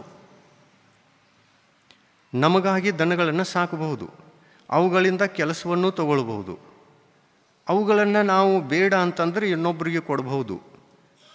ಯಾರು ಕತ್ತಲಖಾನೆಯಲ್ಲಿ ಅವುಗಳನ್ನು ಮಾರುವುದಿಲ್ಲ ಅಂಥವರಿಗೆ ಕೊಡಬಹುದು. ಅವ್ರ ಕೆಲಸಕ್ಕೆ ಬಂತಂದ್ರೆ ಅವರಿಗೆ ಕೊಡಬಹುದು, ಅವ್ರದ್ದು ನಾವು ತಗೊಳ್ಬಹುದು. ಇಂಥ ಕೆಲಸ ಏನೋ ಸಮ್ಯಕ್ ದೃಷ್ಟಿ ಜೀವಿಗಳು ಮಾಡಬಹುದು. ಆದರೆ ಯಾವುದನ್ನು ಮಾಡೋಲ್ಲ? ಯಾವುದನ್ನು ಮಾಡಬಾರ್ದು? ಪಶುಗಳನ್ನೇ ಖರೀದಿ ಮಾಡಿಕೊಂಡು ಸಂಗ್ರಹಿಸಿಕೊಂಡು ಅವುಗಳನ್ನು ಒಟ್ಟಿಗೆ ಮಾರೋದು, ಒಟ್ಟಿಗೆ ತರೋದು, ಒಟ್ಟಿಗೆ ಮಾರೋದು, ಇದನ್ನು ಯಾರೂ ಮಾಡೋಲ್ಲ. ಆಮೇಲೆ ಇನ್ನೊಂದು ಮಾತು, ನಾವು ಇಂಥದ್ದೇನೂ ಮಾಡೋಲ್ಲ. ಆದರೆ ಕೆಲವೊಮ್ಮೆ ಏನಾಗ್ತದೆ ಅಂತಂದರೆ ನಾವು ಸಣ್ಣ ಸಣ್ಣ ಪ್ರಾಣಿಗಳು, ಆಡು, ಕುರಿ ಇವುಗಳನ್ನು ಸಾಕ್ತೀವಿ. ಸಾಕ್ತಾರಲ್ಲ ಯಾರು? ಜೈನರು. ಕೆಲವೊಂದು ಕಡೆ ಸಾಕ್ತಿದ್ರು. ನಾವು ಆ ಮಂಗಳೂರು ಸೈಡ್ ಹೋದಾಗ ಅಲ್ಲಿ ಕಾಡಿನಲ್ಲಿ ಭಾಳಷ್ಟು ಜನ ಇದ್ದಾರೆ. ಅಲ್ಲಿ ಒಟ್ಟಿಗೆ ಎಲ್ಲಿ ಒಂದೇ ಜಾಗದಲ್ಲಿ ಜೈನರಿಲ್ಲ. ಎಷ್ಟೋ ಜನ ಕಾಡಿನಲ್ಲಿದ್ದಾರೆ. ಕಾಡಿನಲ್ಲಿ ಜೈನರ ಮನೆಗಳಿವೆ. ಅಲ್ಲೊಂದೋ ಇಲ್ಲೊಂದೋ 1 ಕಿಲೋಮೀಟ್ರ 1 ಫರ್ಲಾಂಗ ಅನ್ನುವಂಥ ದೂರದಲ್ಲಿ ಹೊಲ ಮಾಡಿಕೊಂಡು ಅಲ್ಲೇ ಅವರು ತಮ್ಮ ಮನೆಯನ್ನು ಕಟ್ಟಿಕೊಂಡಿದ್ದಾರೆ. ಮತ್ತು ಆ ಒಂದು ಜಾಗದಲ್ಲಿ ಇಂಥ ಕೆಲಸ ಮೊದಲು ಮಾಡ್ತಿದ್ರು. ನಾವು ಮೊದಲನೇ ಸಲ ಆ ಏರಿಯಾದಲ್ಲಿ ಹೋದ್ವಿ. ಅದು ಗೊತ್ತಾಯ್ತು ನಮಗೆ. ಗೊತ್ತಾದಾಗ ಅದನ್ನು ಉಪದೇಶ ಮಾಡಿದ ನಂತರ ಗೊತ್ತಾಯಿತು, ನಾವು ಜೈನರಿದ್ದೀವಲ್ಲ, ನಾವು ಇಂಥ ಪಾಪದ ಕೆಲಸ ಮಾಡ್ತೀವಲ್ಲ. ಏನು ಮಾಡ್ತಿದ್ರು ಅಂತಂದರೆ ಅವುಗಳನ್ನು ಸಾಕ್ತಿದ್ರು. ಏನೇನು ಸಾಕ್ತಿದ್ರು ಅಂತಂದರೆ ಕುರಿ ಸಾಕ್ತಿದ್ರು, ಆಡುಗಳನ್ನು ಸಾಕ್ತಿದ್ರು, ಹಸುಗಳನ್ನು ಸಾಕ್ತಿದ್ರು. ಆಮೇಲೆ ಇಷ್ಟೇ ಅಲ್ಲ, ಕೋಳಿಯನ್ನು ಕೂಡ ಸಾಕಿ ಅಂಡಿಯನ್ನು ಮಾರ್ತಿದ್ರು. ಇದನ್ನೆಲ್ಲ ಮಾಡ್ತಿದ್ರು. ಇದನ್ನೆಲ್ಲ ನೋಡಿ ನಮಗೇನು ಅನಿಸ್ತು ಅಂತಂದರೆ ಇವರೆಲ್ಲ ಜೈನ ಧರ್ಮದ ಸಂಪೂರ್ಣ ದಾರಿಯನ್ನೇ ಬಿಟ್ಟು ಹೋಗಿದಾರಲ್ಲ. ದಯಾ ಬಂತು. ಆ ದಯಾಭಾವನೆಯಿಂದ ಉಪದೇಶ ಮಾಡಿದಾಗ ತಕ್ಷಣ ಅವರು ಬದಲಾವಣೆಯನ್ನು ಮಾಡಿಕೊಂಡ್ರು. ಯಾವ ಏರಿಯಾದಲ್ಲಿ ಗೊತ್ತಾ? ಈ ಶಿವಮೊಗ್ಗ ಸಾಗರ್ ಏರಿಯಾದಲ್ಲಿ. ಅಲ್ಲಿ ಕೆಲವೊಂದು ದಿನ 1 ತಿಂಗಳು ವಿಹಾರ ಮಾಡಿದಾಗ, ಉಪದೇಶ ಮಾಡಿದಾಗ ಅವರು ಬದಲಾವಣೆಯನ್ನು ಮಾಡಿಕೊಂಡ್ರು. ಆಮೇಲೆ ಈ ಥರದ ಒಂದು ಬದಲಾವಣೆ ಅಲ್ಲದೆ ಅದರೊಳಗೆ ಎಷ್ಟೋ ಮೂಢನಂಬಿಕೆಗಳು ಕೂಡ ಅವರಿಗಿದ್ದವು. ಕಾಡಿನಲ್ಲಿ ಈಗ 20, 200 300 ತೆಂಗಿನಕಾಯಿಗಳನ್ನು ನಮ್ಮ ಪಶುಗಳಿಗೆ ರೋಗ ಬರಬಾರ್ದು, ನಮ್ಮ ಪಶುಗಳಿಗೆ ಇಂಥ ಒಂದು ಕಾಡಿನಲ್ಲಿರ್ತಕ್ಕಂಥ ಯಾವುದು ಏನಲ್ಲ, ಒಂದು ಕಲ್ಲು ಅದಕ್ಕೆ ಕೆಂಪಾದ ಒಂದು ಬಣ್ಣವನ್ನು ಬಡಿದು, ಅದಕ್ಕೇನು ಅಂತಾರಲ್ಲ, ಎಂಥ ಬಣ್ಣದು, ಕೆಂಪು ಬಣ್ಣ, ಚಂದನ, ಸಿಂಧೂರು ಆ ಸಿಂಧೂರು ಬಡ್ಕೊಂಡು ಅದಕ್ಕೆ ನಂಬ್ಕೊಂಡು ಬಿಟ್ಟಿದ್ರು. ಈ ಸಿಂಧೂರು ಹಚ್ಚಲಿಲ್ಲ, ಇದಕ್ಕೆ ಕಾಯಿಯನ್ನು ಒಡೆಯಲಿಲ್ಲ ಅಂತಂದರೆ, ಇಷ್ಟಿಷ್ಟು ಕಾಯಿಯನ್ನು ಒಡೆಯಲಿಲ್ಲ ಅಂತಂದರೆ ನಮ್ಮ ದನಗಳಿಗೆಲ್ಲ ರೋಗ ಬಂದು ದನಗಳು ಸಾಯ್ತವೆ, ಬಹಳ ದೊಡ್ಡ ನುಕ್ಸಾನ ಆಗ್ತದೆ. ಅದಕ್ಕಾಗಿ ದೇವರ ಶಾಂತಿಗಾಗಿ 200 ಕಾಯಿಯನ್ನು ಒಡೆಯೋದು, 300 ಕಾಯಿಗಳನ್ನು ಒಡೆಯೋದು, ಇಂತಹ ಒಂದು ಅಪನಂಬಿಕೆಗಳು, ಮೂಢನಂಬಿಕೆಗಳು ಕೂಡ ಅಲ್ಲಿ ಇದ್ದವು ಅವರಿಗೆ. ಆ ಉಪದೇಶ ಮಾಡಿದಾಗ ಅದು ಬಂದಾಯಿತು. ಆಮೇಲೆ ಅವುಗಳನ್ನೆಲ್ಲ ಮಾರ್ತಿದ್ರಲ್ಲ, ದೊಡ್ಡದು ಮಾಡೋರು ಮಾರೋರು, ಕೋಳಿ ಅಂಡಿ, ಆ ಕೋಳಿಗಳನ್ನು ಸಾಕಿದ್ರು. ಕೆಲವರು ಗರೀಬರು ಇದ್ದಾರಲ್ಲ, ಆ ಗರೀಬರಿದ್ದಕ್ಕೆ ಜೀವಿಸೋದಕ್ಕೆ ಯಾವುದೂ ಉಪಾಯ ಇರಲಿಲ್ಲ. ಆಮೇಲೆ ಸುಲಭವಾದ ಉಪಾಯ ಯಾವುದು ಅಂತಂದರೆ ಇಂಥದ್ದು. ಆ ಸುಲಭ ಉಪಾಯದ ವ್ಯವಸಾಯವನ್ನು ಮಾಡ್ತಿದ್ರು. ಅದನ್ನು ಉಪದೇಶ ಮಾಡಿದಾಗ ನಾವು ಸತ್ರ ಸಾಯೋಣ, ಒಂದು ವೇಳೆ ತಿನ್ನೋಣ, ಆದರೆ ಇಂಥ ಕೆಲಸ ಮಾಡೋದು ಬೇಡ ಅಂತ ಹೇಳಿಬಿಟ್ಟು ಅದನ್ನು ತ್ಯಾಗ ಮಾಡಿದರು. ಇಂಥ ಒಂದು ಕಾರ್ಯಗಳನ್ನು ನಾವು ತ್ಯಾಗ ಮಾಡ್ತೀವಿ ಅಂತಂದರೆ 4ನೇ ಗುಣಸ್ಥಾನಕ್ಕೆ ಬರುವಂತಹ ಪಾತ್ರತೆ ನಮ್ಮಲ್ಲಿ ಬರುತ್ತೆ. ಕೋಳಿ ಸಾಕೋದು, ಅಂಡಿ ಮಾರೋದು, ಈ ವ್ಯವಸಾಯ ಮಾಡ್ತಾ ಯಾರೂ ಸಮ್ಯಕ್ ದೃಷ್ಟಿ ಆಗಲಿಕ್ಕೆ ಸಾಧ್ಯವಿಲ್ಲ. ಆಮೇಲೆ ಇದಷ್ಟೇ ಅಲ್ಲ, ಸ್ಥೂಲ ಅಹಿಂಸಾ ಅನುವೃತ್ತವನ್ನು ಪಾಲನೆ ಮಾಡಲಿಕ್ಕೆ ಮತ್ತು ಸ್ಥೂಲ ಹಿಂಸೆಯನ್ನು ದೂರ ಮಾಡಿಕೊಳ್ಳುವುದಕ್ಕೆ ನಾವು ಇನ್ನೆಷ್ಟೂ ಮಾತುಗಳನ್ನು ಲಕ್ಷ್ಯದಲ್ಲಿಟ್ಟುಕೊಳ್ಳಬೇಕು. ಇವತ್ತು ಎಷ್ಟೋ ಪ್ರಕಾರದ ಚಪ್ಪಲ್ಗಳು ಬಂದಿವೆ ಇವತ್ತಿನ ಕಾಲದಲ್ಲಿ. ಮೊದಲು ಇಷ್ಟೆಲ್ಲ ಇರಲಿಲ್ಲ. ಆ ಕಾಲದಲ್ಲಿ ಚರ್ಮದ ವಸ್ತುಗಳನ್ನೇ ಉಪಯೋಗಿಸ್ತಿದ್ರು, ಚರ್ಮದ ಚಪ್ಪಲ್ಗಳನ್ನೇ ಹಾಕೊಳ್ತಿದ್ರು, ಆ ಥರ ಇತ್ತು. ಈಗ ಆ ಥರ ಇಲ್ಲ. ರೆಗ್ಜಿನು, ಪ್ಲಾಸ್ಟಿಕ್ಕು, ಬಟ್ಟೆ ಚಪ್ಪಲ್ಗಳು ಎಷ್ಟೋ ಪ್ರಕಾರದಿಂದ ಬಂದಿವೆ. ಇದರಲ್ಲಿ ಹಿಂಸೆ ಇಲ್ಲ. ಆದರೆ ಚರ್ಮದ ಚಪ್ಪಲನ್ನು ಬಳಸ್ಕೊಳ್ತೀವಿ ಅಂತಂದರೆ ಆ ಚರ್ಮ ಎಲ್ಲಿಂದ ಬರ್ತದೆ? ಪ್ರಾಣಿಗಳಿಂದ ಬರುತ್ತೆ. ಎಮ್ಮೆಯನ್ನು, ಆಕಳುಗಳನ್ನು, ಎತ್ತನ್ನು ಯಾವುದನ್ನು ಕೊಂದಿದ್ದಾರೆ, ಸತ್ತ ನಂತರಂತೂ ಅದನ್ನು ಉಪಯೋಗ ಮಾಡಿಕೊಳ್ಳಲ್ಲ. ಸತ್ತ ನಂತರವೂ ಕೂಡ ನಾವು ಅದನ್ನು ಬಳಸಿಕೊಳ್ಳಬಾರ್ದು, ಯಾಕೆಂದರೆ ಅಶುದ್ಧವಾದ ಪದಾರ್ಥ. ಜೈನರ ಮನೆಯಲ್ಲಿ ಇಂಥ ಚರ್ಮದ ವಸ್ತು ಇದೆ ಅಂತಂದರೆ ಆ ಮನೆಯಲ್ಲಿ ಯಾವಾಗಲೂ ಸೂತಕ ಇದೆ ಅಂತ ಇಟ್ಕೊಳ್ಳಿ. ಅದನ್ನು ಪ್ರಾಣಿ ಸಾಯಿತು, ಮನುಷ್ಯ ಸತ್ತ ಅಂತಂದರೆ ಅದನ್ನು ಎಲ್ಲಿ ಕೊಂಡೊಯ್ತಾರೆ? ಸ್ಮಶಾನದಲ್ಲಿ. ಆಮೇಲೆ ಸ್ಮಶಾನದಲ್ಲಿ ಕೊಂಡೊಯ್ದು ಮನುಷ್ಯನ ತಗಲನ್ನು ಸುಲಿದು ಮನೆಗೆ ತರ್ತಾರೇನು, ಇಡ್ತಾರೇನು? ಇಡಲ್ಲ. ಪ್ರಾಣಿಗಳ ತಗಲನ್ನು ನಾವು ಮನೆಯಲ್ಲಿ ತಂದು ಇಡ್ತೇವೆ ಅಂತಂದರೆ ಸ್ಪರ್ಶ ಮಾಡಲಿಕ್ಕೆ ಯೋಗ್ಯ ಇದೆಯೇನೋ? ಇಲ್ಲ. ಯಾವ ಮನೆಯಲ್ಲಿ ಇಂಥ ವಸ್ತುಗಳಿವೆ, ಸಂಘಿ ಪಂಚೇಂದ್ರಿಯ ಪ್ರಾಣಿಗಳ ಚರ್ಮ ಅನ್ನತಕ್ಕಂಥದ್ದು ಯಾವ ಮನೆಯಲ್ಲಿ ನಾವು ಬಳಸ್ಕೊಳ್ತೇವೆ ಅಂತಂದರೆ ಆ ಮನೆಯಲ್ಲಿ ಸದಾ ಸೂತಕ ಇದೆ. ಸೂತಕ ಬಿಟ್ಟದ್ದಲ್ಲ. ಎಲ್ಲಿ ತನಕ ಅದರ ತ್ಯಾಗ ಇಲ್ಲ ಅಲ್ಲಿ ತನಕ ಸೂತಕ ಇದೆ. ಇದು ಅಶುಭ. ನಮಗೆ ಇದು ಅಶುಭ, ಅಮಂಗಲ. ಇದು ಎಲ್ಲಿ ತನಕ ಇದೆಯೋ ಅಲ್ಲಿ ತನಕ ನಮ್ಮ ಪುಣ್ಯ ನಷ್ಟ ಆಗಿ ಪಾಪ ನಿರಂತರವಾಗಿ ಕಟ್ತಿರ್ತದೆ. ಇನ್ನು ಇಂಥ ವಸ್ತುಗಳನ್ನು ನಾವು ಉಪಯೋಗ ಯಾಕೆ ಮಾಡಬಾರ್ದು ಅಂತಂದರೆ, ನಾವು ಉಪಯೋಗ ಮಾಡ್ತೇವೆ, ಆದ್ದರಿಂದ ಆ ಕತ್ತಲ ಖಾಣಿಯಲ್ಲಿ ಆ ಪಶುಗಳನ್ನು ಹಿಂಸಿಸ್ತಾರೆ. ಆ ಹಿಂಸೆ ಮಾಡಿರ್ತಕ್ಕಂಥ ಪಶುಗಳ ಚರ್ಮ ಇದೆಲ್ಲ ನಮ್ಮ ಮನೆಯಲ್ಲಿದೆ ಅಂತಂದರೆ ನಾವು ಹಿಂಸಕರು. ನಮ್ಮಲ್ಲಿ ಮಾನವೀಯತೆ ಇಲ್ಲ, ಮಾನವ ಧರ್ಮ ಅನ್ನತಕ್ಕಂಥದ್ದು ಇಲ್ಲ. ಸಮ್ಯಕ್ ದರ್ಶನವನ್ನು ಪ್ರಾಪ್ತ ಮಾಡಿಕೊಂಡು ನಾವು 4ನೇ ಗುಣಸ್ಥಾನವನ್ನು ಪಡೆದು ಈ ಪರಮಾರ್ಥ ಧರ್ಮವನ್ನು ನಮ್ಮ ಜೀವನಕ್ಕೆ ತಂದುಕೊಳ್ಳಬೇಕು ಅಂತಂದರೆ ನಮ್ಮಲ್ಲಿ ಬಾಹ್ಯವಾಗಿರ್ತಕ್ಕಂಥ ಆಚಾರ ವಿಚಾರಗಳಲ್ಲಿ ಒಂದು ಪಾತ್ರತೆ ಬೇಕು. ಎಂಥ ಪಾತ್ರತೆ ಬೇಕು? ನಾವು ಮೊದಲು ಮಾನವೀಯ ಧರ್ಮವನ್ನು ಅನುಸರಿಸಬೇಕು. ಮಾನವೀಯ ಧರ್ಮ ಅಂತಂದರೆ 8 ಮೂಲ ಗುಣಗಳ ಧರ್ಮ ಮತ್ತು 7 ವ್ಯಸನಗಳ ತ್ಯಾಗವಾಗಿರ್ತಕ್ಕಂತಹ ಆಚಾರ ವಿಚಾರ, ಅದು ಕೂಡ ನಮ್ಮ ಬಾಹ್ಯ ಧರ್ಮ. ಇಷ್ಟು ಬೇಕು. ಇದೇನು ಕಠಿಣಲ್ಲ. ನಾವು ದಾನವರಾಗಿ ಜೀವಿಸುವುದಕ್ಕಿಂತಲೂ ಮಾನವರಾಗಿ ಮಾನವ ಧರ್ಮವನ್ನು ಸ್ವೀಕರಿಸಿ ಜೀವಿಸುವುದು ಒಳ್ಳೆಯದಲ್ಲ. ಇದು ಒಳ್ಳೆಯದು. ಇದನ್ನು ಮಾಡಬೇಕು. ನಾವು ಸಮ್ಯಕ್ ದೃಷ್ಟಿ ಆಗಬೇಕು, 4ನೇ ಗುಣಸ್ಥಾನಕ್ಕೆ ಹೋಗಬೇಕು ಅಂತಂದರೆ ಇಷ್ಟನ್ನಾದರೂ ನಾವು ಮಾಡಲೇಬೇಕು. ಯಾಕೆಂದರೆ ಈ ಒಂದು ಸಪ್ತ ವ್ಯಸನ ಆಗಲಿ ಅಥವಾ ದೊಡ್ಡದಾದ ಹಿಂಸೆಗೆ ಸಂಬಂಧಪಡುವಂಥ ದೊಡ್ಡ ದೊಡ್ಡ ಕರ್ಮಗಳ ಬಂಧನ, ಪಾಪಗಳ ಬಂಧನ, ಇದು ನಮ್ಮ ಬದುಕಿಗೆ ಇದೆ ಅಂತಂದರೆ ನಾವು ಸಮ್ಯಕ್ ದರ್ಶನವನ್ನು ಪ್ರಾಪ್ತ ಮಾಡಿಕೊಳ್ಳಲಿಕ್ಕೆ ಅರ್ಹರಲ್ಲ. ಅಷ್ಟೇ ಅಲ್ಲ, ನಾವು ಮಾನವೀಯ ಧರ್ಮವನ್ನು ಕೂಡ ಇನ್ನೂ ಸ್ವೀಕರಿಸಿಲ್ಲ ಅಂತ ಅರ್ಥ. ನಾವು ಮಾನವೀಯ ಧರ್ಮವನ್ನು ಸ್ವೀಕರಿಸಿಲ್ಲ ಅಂತಂದರೆ ನಾವು ಯಾರು?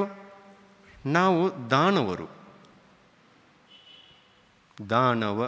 ದಾನವ ಮತ್ತು ಮಾನವನಲ್ಲಿ ಅಂತರ ಇದೆಯಲ್ಲ. ಯಾವ ಮನುಷ್ಯನಲ್ಲಿ ಮಾನವೀಯ ಗುಣಗಳಿಲ್ಲವೋ ಅವನು ದಾನವ. ಯಾವ ಮನುಷ್ಯ ತನ್ನ ದಾನವ ವೃತ್ತಿಯನ್ನು ತ್ಯಾಗ ಮಾಡಿದ್ದಾನೆಯೋ ಅವನು ಮಾನವ. ದಾನವ ಮಾನವ ಈ ಎರಡನ್ನು ಗುರುತಿಸಿಕೊಂಡು ನಾವು ಮೊದಲು ಬಾಹ್ಯ ಧರ್ಮ, ಜಗತ್ತಿಗೆ ಇರಬೇಕು ಅನ್ನುವಂತಹ ಧರ್ಮ, ಜಗತ್ತಿನ ಪ್ರತಿಯೊಬ್ಬ ಮನುಷ್ಯನಿಗೆ ಇರಲೇಬೇಕು ಅನ್ನಿಸುವಂತಹ ಧರ್ಮ, ಅದು ಮಾನವೀಯ ಧರ್ಮ. ಮನುಷ್ಯನಾಗಿ ಬಾಳಿದರೆ ಎಂದೂ ನರಕಕ್ಕೆ ಹೋಗುವುದೇ ಇಲ್ಲ, ದುರ್ಗತಿಯಲ್ಲಿ ಹೋಗುವುದೇ ಇಲ್ಲ. ಮನುಷ್ಯನಾಗಿ ಬಾಳಿದರೂ ಕೂಡ ಸಮ್ಯಕ್ ದರ್ಶನ ಬೇಡ, ಆತ್ಮಧರ್ಮ ಬೇಡ. ಆದರೆ ನಮ್ಮ ಬಾಹ್ಯ ವೃತ್ತಿ, ಬಾಹ್ಯ ಆಚಾರ ವಿಚಾರ ಅತಿ ದೊಡ್ಡದಾದ ಹಿಂಸೆಗೆ ಸಂಬಂಧಪಟ್ಟಿಲ್ಲ ಅಂತಂದರೆ, ಆ ವ್ಯಸನಗಳಿಗೆ ಬಿದ್ದಿಲ್ಲ ಅಂತಂದರೆ, ನಾವು ಕೇವಲ ಮಾನವೀಯ ಧರ್ಮವನ್ನು ಅಷ್ಟೇ ಪಾಲನೆ ಮಾಡ್ತಾ ಇದ್ದರೂ ಕೂಡ ನಮಗೆ ದುರ್ಗತಿ ಅನ್ನತಕ್ಕಂಥದ್ದಿಲ್ಲ. ಅಂಥ ಮನುಷ್ಯ ಯಾವ ಗತಿಯಲ್ಲಿ ಹೋಗ್ತಾನೆ ಅಂತಂದರೆ, ಒಂದು ಮನುಷ್ಯಗತಿ, ಇಲ್ಲ ಅಂತಂದರೆ ದೇವಗತಿ, ಎರಡರಲ್ಲೂ ಹೋಗ್ಬೋದು. ಇನ್ನು ಇಂಥ ಮನುಷ್ಯ, ಯಾವ ಮನುಷ್ಯನಲ್ಲಿ ಸಪ್ತವ್ಯಸನಗಳಿಲ್ಲ ಮತ್ತು 8 ಮೂಲ ಗುಣಗಳು ಇವೆ, 8 ಮೂಲ ಗುಣಗಳ ವಿರುದ್ಧವಾಗಿರ್ತಕ್ಕಂತಹ ಯಾವ 8 ಪ್ರಕಾರದ ಮಹಾಪಾಪಗಳಿವೆ, ಆ ಪಾಪಗಳನ್ನು ತ್ಯಾಗ ಮಾಡಿದ್ದಾನೆ ಅಂತಂದರೆ ಆ ಮನುಷ್ಯ ನಿಯಮದಿಂದ ದೇವಗತಿಯಲ್ಲಿ ಜನ್ಮ ತಾಳ್ತಾನೆ. ಅದನ್ನು ನಾವು ವಿಶೇಷವಾಗಿ ತಿಳ್ಕೊಳ್ಳೋಣ. ಮೂಲ ಗುಣಗಳು ಎಷ್ಟು? 8. 1ನೆಯ ಮೂಲ ಗುಣ ಅಹಿಂಸಾ, ಸ್ಥೂಲ ಅಹಿಂಸಾ ಅನುವ್ರತ. ಸ್ಥೂಲ ಅಹಿಂಸಾ ಅನುವ್ರತ ಯಾರಿಗೆ ಹೇಳ್ತಾ ಇದ್ದಾರೆ?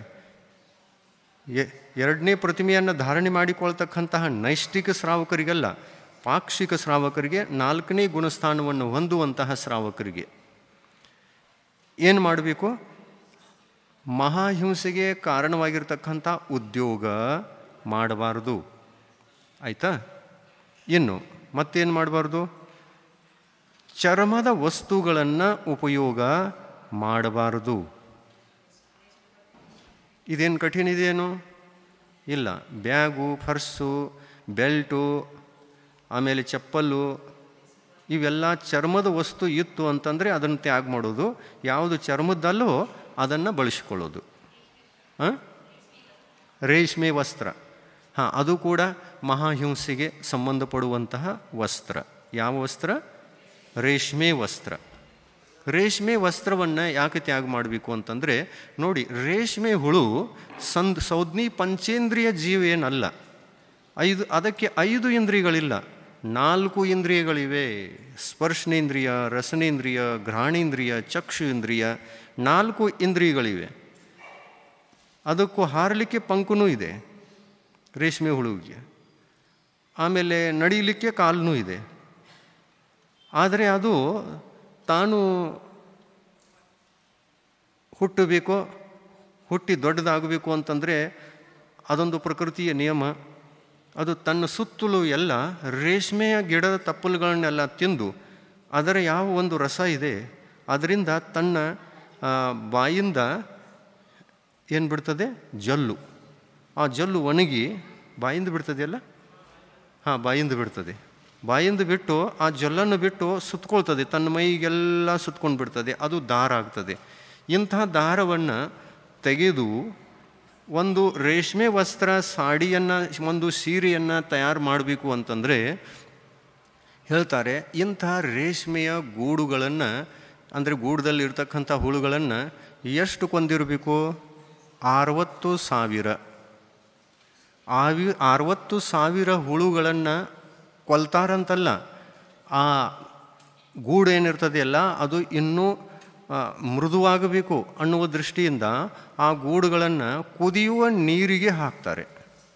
ಅದರೊಳಗೆ ಹುಳುಗಳು ಇರ್ತವೆ. ಕುದಿಯುವ ನೀರಿಗೆ ಹಾಕಿದ ನಂತರ ಹುಳು ಸಾಯ್ತದೆ. ಎಷ್ಟು ಹುಳುಗಳು ಸಾಯ್ತವೆ? 60,000 ಹುಳುಗಳು ಸತ್ತಾಗ ಆ 60,000 ದಾರಗಳಿಂದ, ಯಾಕೆಂದರೆ ದಾರ ತೆಗೆಯೋದು ಆವಾಗ ಸಾಧ್ಯ. ಕುದಿಸ್ತು ಅಂತಂದರೆ ಅದು ಮೆತ್ತಗಾಗ್ತದೆ, ಮೆತ್ತಗಾದಾಗ ದಾರ ಹೊರಡ್ತದೆ. 60,000 ಹುಳುಗಳನ್ನು ಸಾಯಿಸಿದಾಗ ಒಂದು ಸಾಡಿ, ಸೀರೆ ತಯಾರಾಗುತ್ತೆ. ನಮ್ಮ ತಲೆಯ ಕೂದಲುಗಳನ್ನು ಯಾರಾದರೂ ಕಿತ್ತು ಕೇಶಲೋಂಚೆ ಮಾಡಿ ವಸ್ತ್ರ ತಯಾರು ಮಾಡಿ ಕೊಡ್ತೀವಿ, ಕೊಡಿ ಅಂತಂದ್ರೆ ಕೊಡ್ತೀವ? ನಾವು ಕಿತ್ತಲಿಕ್ಕೆ ಕೊಡಲ್ಲ,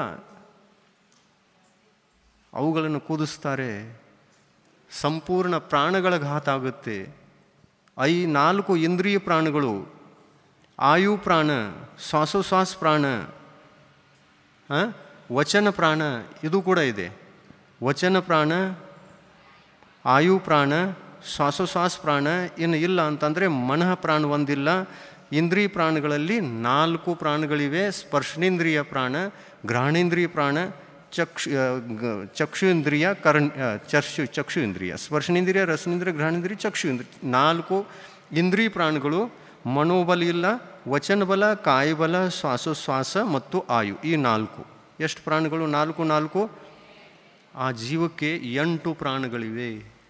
ಆ 8 ಪ್ರಾಣಗಳನ್ನು ನಾಶ ಮಾಡಿ ಅದರಲ್ಲಿರ್ತಕ್ಕಂಥ ಆತ್ಮನನ್ನು ಪರಗತಿಗೆ ಕಳಿಸಿ ನಾವು ಅದನ್ನು ಸಾಡಿಯ ರೂಪದಲ್ಲಿ, ರೇಷ್ಮೆ ವಸ್ತ್ರ ರೂಪದಲ್ಲಿ ಉಟ್ಟುಕೊಳ್ತೇವೆ ಅಂತಂದರೆ ಮಹಾಪಾಪ, ಮಹಾಪಾಪ, ಮಹಾಪಾಪ. ಇದನ್ನು ಯಾರು ಉಡ್ತಾರಲ್ಲ ಅವರಿಗೆ ಆ 60,000 ಹುಳುಗಳೆಲ್ಲ ಶಾಪ ಕೊಟ್ಟು ಹೋಗ್ತವೆ. ಕೊಡ್ತೋ ಇಲ್ಲೋ? ನೀವು ಸಾಯುವಾಗ ನಿಮಗೆ ಯಾರಾದರೂ ಬಡಿತಾ ಇದ್ದಾರೆ, ಹೊಡಿತಾ ಇದ್ದಾರೆ ಅಂಥೇಳಿ ಆವಾಗ ನೀವು ಶ್ರಾಪ ಕೊಡ್ತೀರಿಲ್ಲೋ? ನನ್ನ ಯಾಕೆ ಕಾಡಿಸ್ತೀನೋ, ನಾನೇನು ಮಾಡಿದ್ದೇನೋ ಅಂತ ಹೇಳಿಬಿಟ್ಟು, ನಿರಪರಾಧಿಯಾಗಿರ್ತಕ್ಕಂಥ ನನಗೆ ಯಾಕೆ ನೀನು ಈ ಥರದ ಹಿಂಸೆಯನ್ನು ಕೊಡ್ತಾ ಇದ್ದಿ ಅಂತೇಳಿ ನಾವು ಶಾಪ ಕೊಡ್ತೀವಿಲ್ಲೋ? ಸಹಜ. ಯಾರಿಗಾದರೂ ನಿರಪರಾಧಿಗಳಿಗೆ ನಾವು ಏನಾದರೂ ಮಾಡ್ತಾ ಇದ್ದೀವಿ ಅಂತಂದರೆ ತ್ರಾಸಾಗಿಬಿಟ್ಟು ಶಾಪ ಕೊಡ್ತದೆ ಆ ಜೀವ. 60,000 ಹುರುಗಳನ್ನು ಕೊಲ್ತಾರೆ ಅಂತಂದರೆ ಇದು ನಮ್ಮ ದೃಷ್ಟಿಗೆ ಬರುವುದೇ ಇಲ್ಲ. ಇಂಥದ್ದನ್ನು ನಾವು ಕೇಳಿಲ್ಲ, ಯಾರೂ ಹೇಳಿಲ್ಲ, ವಿಚಾರಕ್ಕೂ ಬಂದಿಲ್ಲ. ಆಮೇಲೆ ಇಂಥ ಒಂದು ಅಜ್ಞಾನಾವಸ್ಥೆಯಲ್ಲಿ ನಾವು ರೇಷ್ಮೆ ಸಾಡಿಯನ್ನು ಕೂಡ ಉಟ್ಟಿರಬಹುದು, ಸೀರೆಗಳನ್ನು ಉಪಯೋಗಿಸಿರಬಹುದು. ಇದನ್ನು ಉಪಯೋಗಿಸುವುದು ಒಳ್ಳೆಯದೇನು? ಇಲ್ಲ. ನಾವು ದಯಾವಂತರು ಹೌದಲ್ಲೋ? ಕನಿಷ್ಠ ಪಕ್ಷ ಇದನ್ನು ಬಿಡಲಿಕ್ಕೆ ಯಾವ ಸಂಕಟವೂ ಇಲ್ಲ, ಯಾವ ಸಮಸ್ಯೆಯೂ ಇಲ್ಲ ನಮ್ಮ ಮುಂದೆ. ಗೊತ್ತಿಲ್ಲದಕ್ಕೆ ಇದನ್ನೆಲ್ಲ ಮಾಡಿದ್ದೇವೆ. ಆಮೇಲೆ ಇನ್ನು ಸಾಡಿಯನ್ನು ಇದನ್ನೆಲ್ಲ ಇನ್ನ ತನಕ ಹುಟ್ಟಿದ್ದೇವೆ ಅಂದಮೇಲೆ ಪಾಪ ಹತ್ತಿದೆಯೋ ಅಥವಾ ಇಲ್ಲ? ಹತ್ತಿದೆ. ಅವುಗಳೆಲ್ಲ ಶ್ರಾಪ ಕೊಟ್ಟಿವೆಯೋ ಅಥವಾ ಇಲ್ಲ? ಕೊಟ್ಟಿವೆ. ಅದರಿಂದ ಕಟ್ಟುವಂತಹ ಪಾಪ ಕಟ್ಟಿದೆ, ಅದು ಎಂದಾದರೂ ಉದಯಕ್ಕೆ ಬಂದು ನಮಗೂ ಕೂಡ ಕಾಡುತ್ತದೆಯೋ ಅಥವಾ ಇಲ್ಲ? ಆ ಕರ್ಮ ಕಾಡೋದು. ಇನ್ನು ಇಂಥ ಕರ್ಮ ನಮಗೆ ಕಾಡಬಾರದು. ನಮಗೆ ಕರ್ಮಗಳೆಲ್ಲ ಸಾಥ್ ಕೊಡಬೇಕು ಮತ್ತು ಕಟ್ಟಿರುವಂತಹ ಈ ಪಾಪ ಕರ್ಮಗಳೆಲ್ಲ ನಷ್ಟವಾಗಬೇಕು ಅಂತಂದರೆ ಏನು ಮಾಡಬೇಕು? ಜಪ ಮಾಡಬೇಕಾ? ನಮ್ಮವರಂತಾನಂ ನಮೋ ಸಿದ್ಧಾನಂ ನಮೋ ಆಯ್ರೆ ಜಪ ಮಾಡಿದರೆ ಹೋಗಲ್ಲದು. ಏನು ಮಾಡಬೇಕು? ತ್ಯಾಗ ಮಾಡಬೇಕು. ಒಂದು ಜಪ ಹಾಕೋದು, ಮರುದಿವಸ ಮತ್ತು ಅದೇ ಸಾಡಿಯನ್ನು ಉಟ್ಕೊಳ್ಳೋದು. ಕೇವಲ ಜಪ ತಪ ಮಾಡುವುದರಿಂದ ಹೋಗಲ್ಲ, ಆದರೆ ಅದು ಆಚರಣೆಯಲ್ಲಿ ಬರಬೇಕು. ನಾವು ಸಂಕಲ್ಪಪೂರ್ವಕವಾಗಿ ಇಂಥ ವಸ್ತ್ರವನ್ನು ತ್ಯಾಗ ಮಾಡ್ತೀವಿ ಅಂತಂದರೆ ಖಂಡಿತ ನಮಗೆ ಕಟ್ಟಿರುವಂತಹ ಪಾಪ ಕಳೀಲಿಕ್ಕೆ ಶುರುವಾಗುತ್ತೆ. ಮನಸ್ಸು ಸ್ವಚ್ಛ ಆಗುತ್ತದೆ. ಆಮೇಲೆ ಇಲ್ಲಿ ತನಕ ಉಪಯೋಗವನ್ನು ಅದನ್ನು ಉಪಯೋಗಿಸಿದ್ದೇವೆ, ಪಾಪವನ್ನು ಕಟ್ಟಿದ್ದೇವೆ ಅಂತಂದರೆ ಅದಕ್ಕೊಂದು ಯಾವುದಾದ್ರೂ ಪ್ರಾಯಶ್ಚಿತ್ತೂ ಇರ್ತದೆ. ಅದನ್ನು ಗುರುಗಳು ಕೊಡ್ತಾರೆ. ಆದರೆ ಯಾವ ಥರ ತಗೊಳ್ಳೋದು? ಅದನ್ನು ಉಟ್ಕೊಳ್ಳುವ ಇಚ್ಛೆ ಇದೆಯಲ್ಲ, ಮದುವೆ ಬಂತು ಅಂತಂದರೆ ಮಕ್ಕಳಿಗೂ ಕೊಡ್ತೇವಲ್ಲ. ಮದುವೆ ದಿವಸ ಮಂಗಲ ವಿವಾಹ ಅಂತ ಹೆಸರು, ಮದುವೆ ಹೆಸರು ಮಂಗಳ ವಿವಾಹ. ಆ ಮಂಗಳ ವಿವಾಹದಲ್ಲಿ ಈ ಹಿಂಸೆ ಅನ್ನತಕ್ಕಂಥದ್ದು ಅಮಂಗಲವೋ ಅಥವಾ ಮಂಗಲವೋ? ನಿಮ್ಮ ಮಕ್ಕಳಿಗೆ ನೀವು ರೇಷ್ಮೆ ಸಾಡಿಯನ್ನು ಕೊಟ್ಟು ಆ ಮಂಗಲ ವಿವಾಹವನ್ನು ಅಜ್ಞಾನತನದಿಂದ ಅಮಂಗಲ ಮಾಡಿದ್ರಲ್ಲ. ನಿಮ್ಮ ಮಗು ಯಾವುದನ್ನು ವಿವಾಹ ಮಾಡಿಸಿದ್ರಿ ಅದು ಪಾಪಕ್ಕೆ ಬಿತ್ತು. ಎಷ್ಟು ಹುಳುಗಳ ಪಾಪಕ್ಕೆ? 60,000 ಹುಳುಗಳನ್ನು ಕೊಂದಿರತಕ್ಕಂತಹ ವಸ್ತ್ರದಾನವನ್ನು ನೀವು ಕೊಟ್ಟರೆ ಅದು ತಗೊಂತೋ ಅದಕ್ಕೂ ಗೊತ್ತಿಲ್ಲ, ನಿಮಗೂ ಗೊತ್ತಿಲ್ಲ, ಅದನ್ನು ಉಪಯೋಗ ಮಾಡ್ತಾ ಇದ್ದೀರಿ. ಇದಿರಬಾರ್ದು. ಸಮ್ಯಕ್ ದರ್ಶನ ಪ್ರಾಪ್ತ ಮಾಡಿಕೊಳ್ಳಲಿಕ್ಕೆ ಈ ವಸ್ತ್ರ ನಡಿಲ್ಲ. ಮಹಾರಾಜರು, ನಮ್ಮ ಮನೆಯಲ್ಲೂ ಇಂಥ ಇದಾವಲ್ಲ, ಏನು ಮಾಡೋದು? ಅವತ್ತನ್ನ ಭಾಳ ಇಟ್ಕೊಂಡಿದ್ದೀವಲ್ಲ. ಎಷ್ಟಿದಾವೆ ಹೇಳ್ರಿ? ಒಬ್ಬೊಬ್ಬರ ಕಡೆಗೆ ಎಷ್ಟೆಷ್ಟಿದಾವೆ? ಎಷ್ಟೋ ಜನ ತ್ಯಾಗ ಮಾಡಿರ್ಬೋದು. ಎಷ್ಟೋ ಜನ ನಾವು ಒಂದು ಜಾಗದಲ್ಲಿ ಚಾತುರ್ಮಾಸ ಮಾಡಿದ್ದೀವಿ ಕೆಲವು ವರ್ಷಗಳ ಹಿಂದೆ, 2007ರಲ್ಲಿ. ಎಲ್ಲಿ ಚಾತುರ್ಮಾಸ ಇತ್ತು ಅಂತಂದರೆ ಕೊಲ್ಲಾಪುರದ ಹತ್ತಿರ ಒಂದು ಪೇಟ್ ವಡ್ಗಾಂವ್ ಅಂತ ಇದೆ. ಆ ರೇಷ್ಮೆ ಸಾಡಿ ಬಗ್ಗೆ, ಈ ಹಿಂಸೆ ಬಗ್ಗೆ ಹೇಳಿದಾಗ ಜನ ಎಲ್ಲ ಪ್ರತಿಯೊಬ್ಬರೂ ಕೂಡ ಮನೆಗೆ ಈ ವಸ್ತ್ರವನ್ನು ತ್ಯಾಗ ಮಾಡ್ತೀವಿ ಅಂತ ಸಂಕಲ್ಪ ಮಾಡಿಕೊಂಡ್ರು. ಸಂಕಲ್ಪ ಮಾಡಿಕೊಂಡ ನಂತರ ನಾವೇನು ಹೇಳಿದ್ವಿ, ಇರುವಂತಹ ಸಾಡಿಗಳನ್ನೇ ನೀವು ಏನು ಮಾಡೋರು ಅಂತ ಕೇಳಿದಾಗ ನಾವು ಅವುಗಳನ್ನು ಯಾರಿಗಾದರೂ ದಾನ ಮಾಡಿಬಿಡ್ತೀವಿ. ಅಲ್ಲ, ನೀವು ಹುಟ್ಟಿದ್ದಕ್ಕೆ ಪಾಪ ಆಯ್ತು ಅಂದಮೇಲೆ ಈ ಹಿಂಸೆ ವಸ್ತುವನ್ನು ನೀವು ದಾನ ರೂಪದಲ್ಲಿ ಕೊಟ್ಟರೆ ಅಂತಂದರೆ ಅದು ಸುದಾನವೋ ಅಥವಾ ಕೂದಾನ ಅಂತ ಕೇಳಿದಾಗ ಇದು ಕೂದಾನ. ಆಮೇಲೆ ಕೂದಾನ ಮಾಡುವವರಿಗೆ ಪುಣ್ಯ ಹತ್ತದೆಯೋ ಅಥವಾ ಪಾಪ ಹತ್ತದೆ? ಪಾಪ ಹತ್ತದೆ. ಪಾಪ ಹತ್ತದೆ ಅಂದಮೇಲೆ ಅದನ್ನು ಇನ್ನೊಬ್ಬರಿಗೆ ಕೊಡುವಂಥ ವಸ್ತು ಏನದು? ಅಲ್ಲ, ಅದು ಕೊಡುವಂಥ ವಸ್ತುನೂ ಅಲ್ಲ. ಆಮೇಲೆ ಏನು ಮಾಡಬೇಕು? ಏನು ಮಾಡೋರು ಅಂತ ಕೇಳಿದಾಗ ಮಹಾರಾಜರು ನೀವೇ ಹೇಳ್ರಿ, ನೀವು ಯಾವ ಥರ ಹೇಳ್ತೀರಿ ಆ ಥರ ನಾವು ಮಾಡ್ತೀವಿ ಅಂತ ಹೇಳಿದರು. ಆಮೇಲೆ ನಾವು ಹೇಳಿದ್ದೀವಿ, ಆ ವಸ್ತ್ರಗಳನ್ನು ಯಾರಿಗೆ ಕೊಡಬೇಡಿ, ಮನೆಯಲ್ಲಿವೆಯಲ್ಲ ಅದನ್ನೆಲ್ಲ ಸಂಗ್ರಹ ಮಾಡಿ ಒಂದು ಕಡೆಗೆ ಇಟ್ಬಿಡಿ. ನಾವು ವಿಚಾರ ಮಾಡಿ ಹೇಳ್ತೀವಿ ಅದನ್ನು ಏನು ಮಾಡೋದು. ಹಾಂ ಹೇಳಿ ಮಹಾರಾಜರು, ಭಾಳ ಒಳ್ಳೆಯದು. ಮರುದಿವಸ ಎಲ್ಲರೂ ಕೇಳಕ್ಕೆ ಬಂದರು. ನಾವು ಹೇಳಿದ್ದೀವಿ ಅವರಿಗೆ, ಈ ವಸ್ತ್ರಗಳನ್ನು ನೀವು ನಿಮ್ಮ ಮನೆಯಲ್ಲಿ ಇಟ್ಟುಕೊಂಡ್ರೂ ಕೂಡ ಪ್ರತಿನಿತ್ಯ ಪಾಪ ಇದೆ, ಪ್ರತಿನಿತ್ಯ ಪಾಪ ಇದೆ. ನೀವು ಉಟ್ಟರೂ ಪಾಪ ಇದೆ, ಉಳಿದಿದ್ದರೂ ಪಾಪ ಇದೆ. ಆಮೇಲೆ ಏನು ಮಾಡಬೇಕು? ಒಂದು ಕತ್ರಿಗಿ ತಗೊಳ್ಳಿ, ಎಲ್ಲ ಒಂದು ಕಡೆಯಿಂದ ಕತ್ತರಿಸಿರೋದನ್ನ ಸಣ್ಣ ಸಣ್ಣ ತುಂಡುಗಳನ್ನು ಮಾಡೋದು. ತುಂಡ ಮಾಡಿಬಿಟ್ಟು ಒಂದು ಚೀಲ ತುಂಬಿಬಿಟ್ಟು, ಒಬ್ಬರ ಮನೆಯಲ್ಲಿ ಎಷ್ಟಿದ್ದವು ಗೊತ್ತಾ? 60 ಸೀರೆ ಇದ್ದು, ರೇಷ್ಮೆ ಸೀರೆ 60. ಅವ್ರು ಚೀಲ ತುಂಬಿ ನಮ್ಮ ಹತ್ತಿರ ತೊಗೊಂಡು ಬಂದಿದ್ದರು. ಆ ಚೀಲದಲ್ಲಿ ಎಷ್ಟಿವೆ ಅಂತ ಕೇಳಿದಾಗ 60 ಸಾಡಿಗಳಿವೆ ಅಂತಂದರು. ಇವುಗಳನ್ನು ನೀವು ಇಲ್ಲೇ ಕೂತ್ಕೊಂಡು ಒಂದು ಹೊಸ ಕತ್ರಿ ತರಿಸ್ಕೊಳ್ಳಿ, ಮತ್ತು ಅದನ್ನು ಕಟ್ ಮಾಡಿ ತುಂಡು ಮಾಡಿ, ಆಮೇಲೆ ಅವುಗಳನ್ನೆಲ್ಲ ನೆಲದೊಳಗೆ ಹೋಗೋದು ಬಿಡಿ. ದಾನ ಕೊಡುವ ವಸ್ತುವೂ ಅಲ್ಲ, ಉಡುವಂಥ ವಸ್ತುವೂ ಅಲ್ಲ. ಇದು ಯಾರಿಗೂ ಉಪಯೋಗಕ್ಕೆ ಬರುವಂತಹ ವಸ್ತು ಅಲ್ಲ ಅಂದಮೇಲೆ ಅದನ್ನು ಯಾವ ಮಾರ್ಗದಿಂದ ಕಳಿಸಬೇಕು?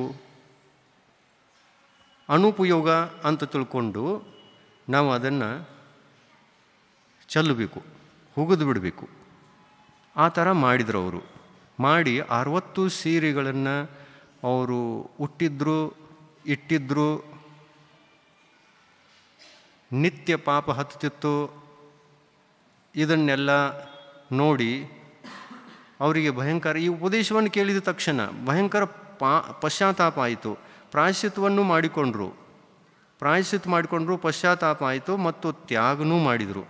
ಈ ಥರ ತ್ಯಾಗ ಮಾಡಿದಾಗ ಪಾಪ ಕಳೀತದೆಯೋ ಅಥವಾ ಅವುಗಳನ್ನು ಹಾಗೇ ಇಟ್ಕೊಂಡು ಅವುಗಳ ಮೇಲಿನ ಮೋಹ ಅಲ್ಲ. 8,000 10,000 ಎಷ್ಟು ಸಾವಿರ ಇವತ್ತು? ಎಷ್ಟು ಸಾವಿರ? 5,000 50,000ಕ್ಕೆ ಒಂದು ಸಾಡಿ. ಹೇ ಭಗವಂತ, 1 ಲಕ್ಷ ಇರಲಿ, ಈ ಕಡೆ 1 ಲಕ್ಷ ಕೊಡಿ. 1 ಲಕ್ಷದ ಸಾಡಿ.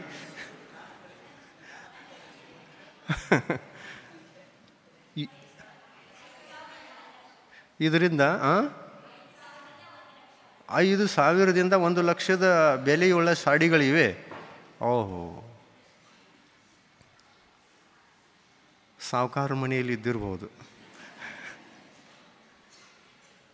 ಇಂಥ ಬೆಲೆಯುಳ್ಳ ವಸ್ತ್ರಗಳು ಮನೆಯಲ್ಲಿವೆ ಅಂತಂದರೆ ನಾವು ಸಾವುಕಾರರಲ್ಲ, ನಾವು ಅತ್ಯಂತ ಗರೀಬರು. ನಮ್ಮನ್ನು ಭೌತಿಕ ದೃಷ್ಟಿಯಿಂದಲೂ ಕೂಡ ಪಾಪ ಹಾಳು ಮಾಡುತ್ತೆ ಮತ್ತು ನಮ್ಮ ಧರ್ಮ, ಸಮ್ಯಕ್ ಧರ್ಮವನ್ನು ಕೂಡ ಇದು ಹಾಳು ಮಾಡುವಂತಹ ವಿಷಯ. ಅದಕ್ಕೆ ರೇಷ್ಮೆ ಸಾಡಿಯನ್ನು ಉಟ್ಟುವುದಿಲ್ಲ ಯಾರೋ ಸಮ್ಯಕ್ ದರ್ಶನವನ್ನು ಪಾಲನೆ ಮಾಡ್ತಕ್ಕಂಥವರು. ಇನ್ನು ಸಮ್ಯಕ್ ದರ್ಶನವನ್ನು ಪಾಲನೆ ಮಾಡಿ ಅಥವಾ ಮಾಡದೇ ಇರಿ, ನಿಮ್ಮ ಮಾನವೀಯ ಧರ್ಮಕ್ಕೂ ಕೂಡ ಅದು ಬಾಧೆಯನ್ನು ಉಂಟು ಮಾಡುವಂಥದ್ದಿದೆ. ಅದನ್ನು ಉಟ್ಟುಕೊಳ್ಳುವವರು ಮಾನವರಲ್ಲ, ದಾನವರು.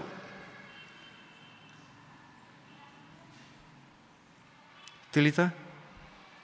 ಇನ್ನು 1 2 ಎಷ್ಟಿವೆ ನೀವು ನೋಡ್ಕೊಳ್ಳಿ. ಚೀಲ ತುಂಬಿದೆಯೋ ಅಥವಾ ಬ್ಯಾಗ್ ತುಂಬಿದೆಯೋ ಸ್ವಲ್ಪ ಪರಿಶೀಲಿಸಿಕೊಂಡು ನೋಡಿ. ಕೇಳ್ತಾ ಇದ್ದೀರಿ ಅಂದಮೇಲೆ ಕನಿಷ್ಠ ಪಕ್ಷ ಒಂದು ಮಾನವೀಯ ಧರ್ಮಕ್ಕಾದರೂ ನಾವು ಹೋಗೋಣ. ಪರಮಾರ್ಥದ ಧರ್ಮ ಸಮ್ಯಕ್ ದರ್ಶನ, ಅದರಲ್ಲಿ ಇದೆ ಆತ್ಮಕಲ್ಯಾಣ. ಅದನ್ನು ಪ್ರಾಪ್ತ ಮಾಡಿಕೊಳ್ಳಬೇಕಂತಂದರೆ ಅಭ್ಯಂತರ ಪರಿಗ್ರಹ ತ್ಯಾಗ ಆಗಬೇಕು. ಬಹಿರಂಗ ಪರಿಗ್ರಹ ತ್ಯಾಗ ಮಾಡುವುದು ಅಂತಂದರೆ ಯಾವ ಪರಿಗ್ರಹಗಳನ್ನು ಸ್ವೀಕರಿಸುವುದರಿಂದ ನಮ್ಮ ಜೀವನ ಮಹಾಪಾಪದಲ್ಲಿ ಮುಳುಗಿ ಹೋಗ್ತದೆಯೋ ಅಂಥ ಪರಿಗ್ರಹಗಳನ್ನು ಮೊದಲು ತ್ಯಾಗ ಮಾಡಬೇಕು.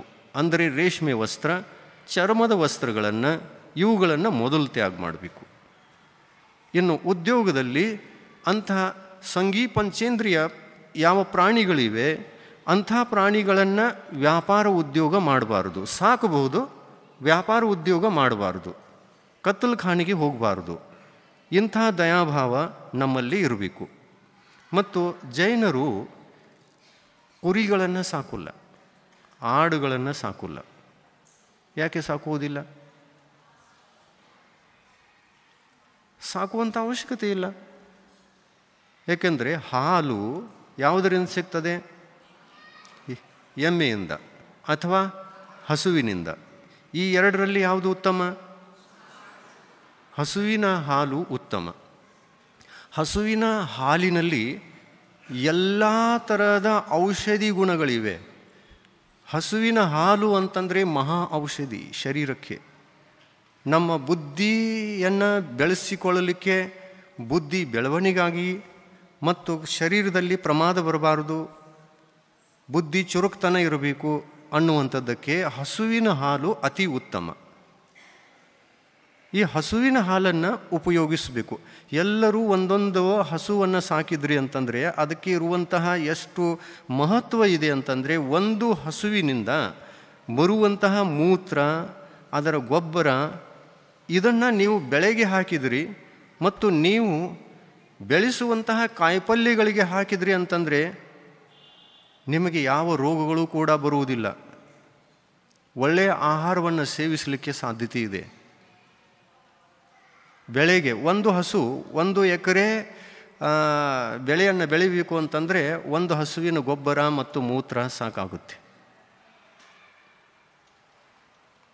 ಅದನ್ನು ಬೆಳೆಸಬೇಕು, ಸಾಕಬೇಕು. ಎಮ್ಮೆ ಗೊಬ್ಬರಲ್ಲಿ ಅಷ್ಟು ಔಷಧಿ ತತ್ವಗಳಿಲ್ಲ. ಎಮ್ಮೆ ಹಾಲಿನಲ್ಲಿ ಅಷ್ಟೊಂದು ಔಷಧಿ ತತ್ವಗಳು, ನಮಗೆ ಶರೀರಕ್ಕೆ ಬೇಕಾಗುವಂತಹ ತತ್ವಗಳು ಇಲ್ಲವೇ ಇಲ್ಲ. ಆದರೆ ಹಸುವಿನ ದೇಶಿ ಗಾಯ ಅಂತಾರಲ್ಲ, ಅದು ಮತ್ತೊಂದು ಇದಿದೆಯಲ್ಲ, ಗೀರ್ ಗಾಯ ಅಲ್ಲ, ಅದು ಯಾವುದನ್ನು ಸಾಕಬಾರ್ದು ಅಂತ ಹೇಳ್ತಾರಲ್ಲ, ಜರ್ಸಿ ಗಾಯ್. ಜರ್ಸಿ ಗಾಯ್ ಅದು ಕ್ರಾಸ್ ಮಾಡಿ, ಕಲ್ಮಿ ಇದೆ, ಅದು ಕ್ರಾಸ್ ಮಾಡಿ ಆ ಹಸುವನ್ನು ತಯಾರು ಮಾಡಿದ್ದಾರೆ. ಅದಕ್ಕಾಗಿ ಅದರ ಹಾಲಿನಲ್ಲಿ ಇರುವಂತಹ ಗುಣಗಳನ್ನು ಈಗಾಗಲೇ ರಿಸರ್ಚ್ ಮಾಡಿದ್ದಾರೆ ವೈಜ್ಞಾನಿಕರು. ರಿಸರ್ಚ್ ಮಾಡುವ ಅನುಸಾರವಾಗಿ ಅವ್ರೇನು ಹೇಳೋದು ಅಂತಂದರೆ, ಈ ಹಸುವಿನ ಹಾಲಿನಲ್ಲಿ ಸೇವಿಸಿದಾಗ ಕ್ಯಾನ್ಸರ್ದಂತಹ ರೋಗಗಳು ಕೂಡ ಮನುಷ್ಯನಿಗೆ ಆಗಬಹುದು. ಆದರೆ ಹಸುವಿನ ಹಾಲಿನಲ್ಲಿ ಇದ್ದಂಥ ರೋಗಗಳೆಲ್ಲ ನಷ್ಟವಾಗಬಹುದು ಅನ್ನುವಂತಹ ರಿಸರ್ಚನ್ನು ಕೂಡ ಮಾಡಿದ್ದಾರೆ. ಅದಕ್ಕಾಗಿ ನೀವು ಜೈನರು, ನಿಮ್ಮೆಲ್ಲರಿಗೂ ಹೊಲಗಳಿವೆ, ಅತಿ ಉತ್ತಮವಾದ ಜೀವನವನ್ನು ಜೀವಿಸುವಂತಹ ಅವಕಾಶ ನಿಮಗಿದೆ. ಹೊಲದಲ್ಲಿ 1 ಎಕರೆ 2 ಎಕರೆ 10 ಎಕರೆ 30 ಎಕರೆ ತನಕ ಹೊಲಗಳಿರ್ತವೆ ಇಲ್ಲಿ ಜೈನರಿಗೆ ಇವತ್ತು. ಆ ಹೊಲದಲ್ಲಿ ನಿಮಗೆ ಪರಿವಾರಕ್ಕೆ ಬೇಕಾಗುವಷ್ಟು ಕಾಯಿಪಲ್ಯಗಳನ್ನು ಬೆಳೆಸಿಕೊಳ್ಳಿ. ಯಾವುದರಿಂದ? ಆ ಹಸುವಿನ ಗೊಬ್ಬರದಿಂದ. ಆಮೇಲೆ ಇನ್ನು ಉಳಿದ ಬೆಳೆಗಳಿಗೆ ಎಷ್ಟು ಗೊಬ್ಬರ ಹತ್ತದೆಯೋ ಅದನ್ನು ಕೂಡ ಬೆಳೆಸಿಕೊಳ್ಳಿ. ಪಶುಗಳನ್ನು ಸಾಕಬೇಕು, ಪ್ರಮಾದಿಗಳಾಗಬಾರ್ದು. ಪಶುಗಳನ್ನು ಸಾಕೋದಕ್ಕೆ ಇವತ್ತು ಜಗತ್ತಿನಲ್ಲಿ ಮಾನವ ರೋಗಿ ಆಗ್ತಾ ಇದ್ದಾನೆ. ಏನು?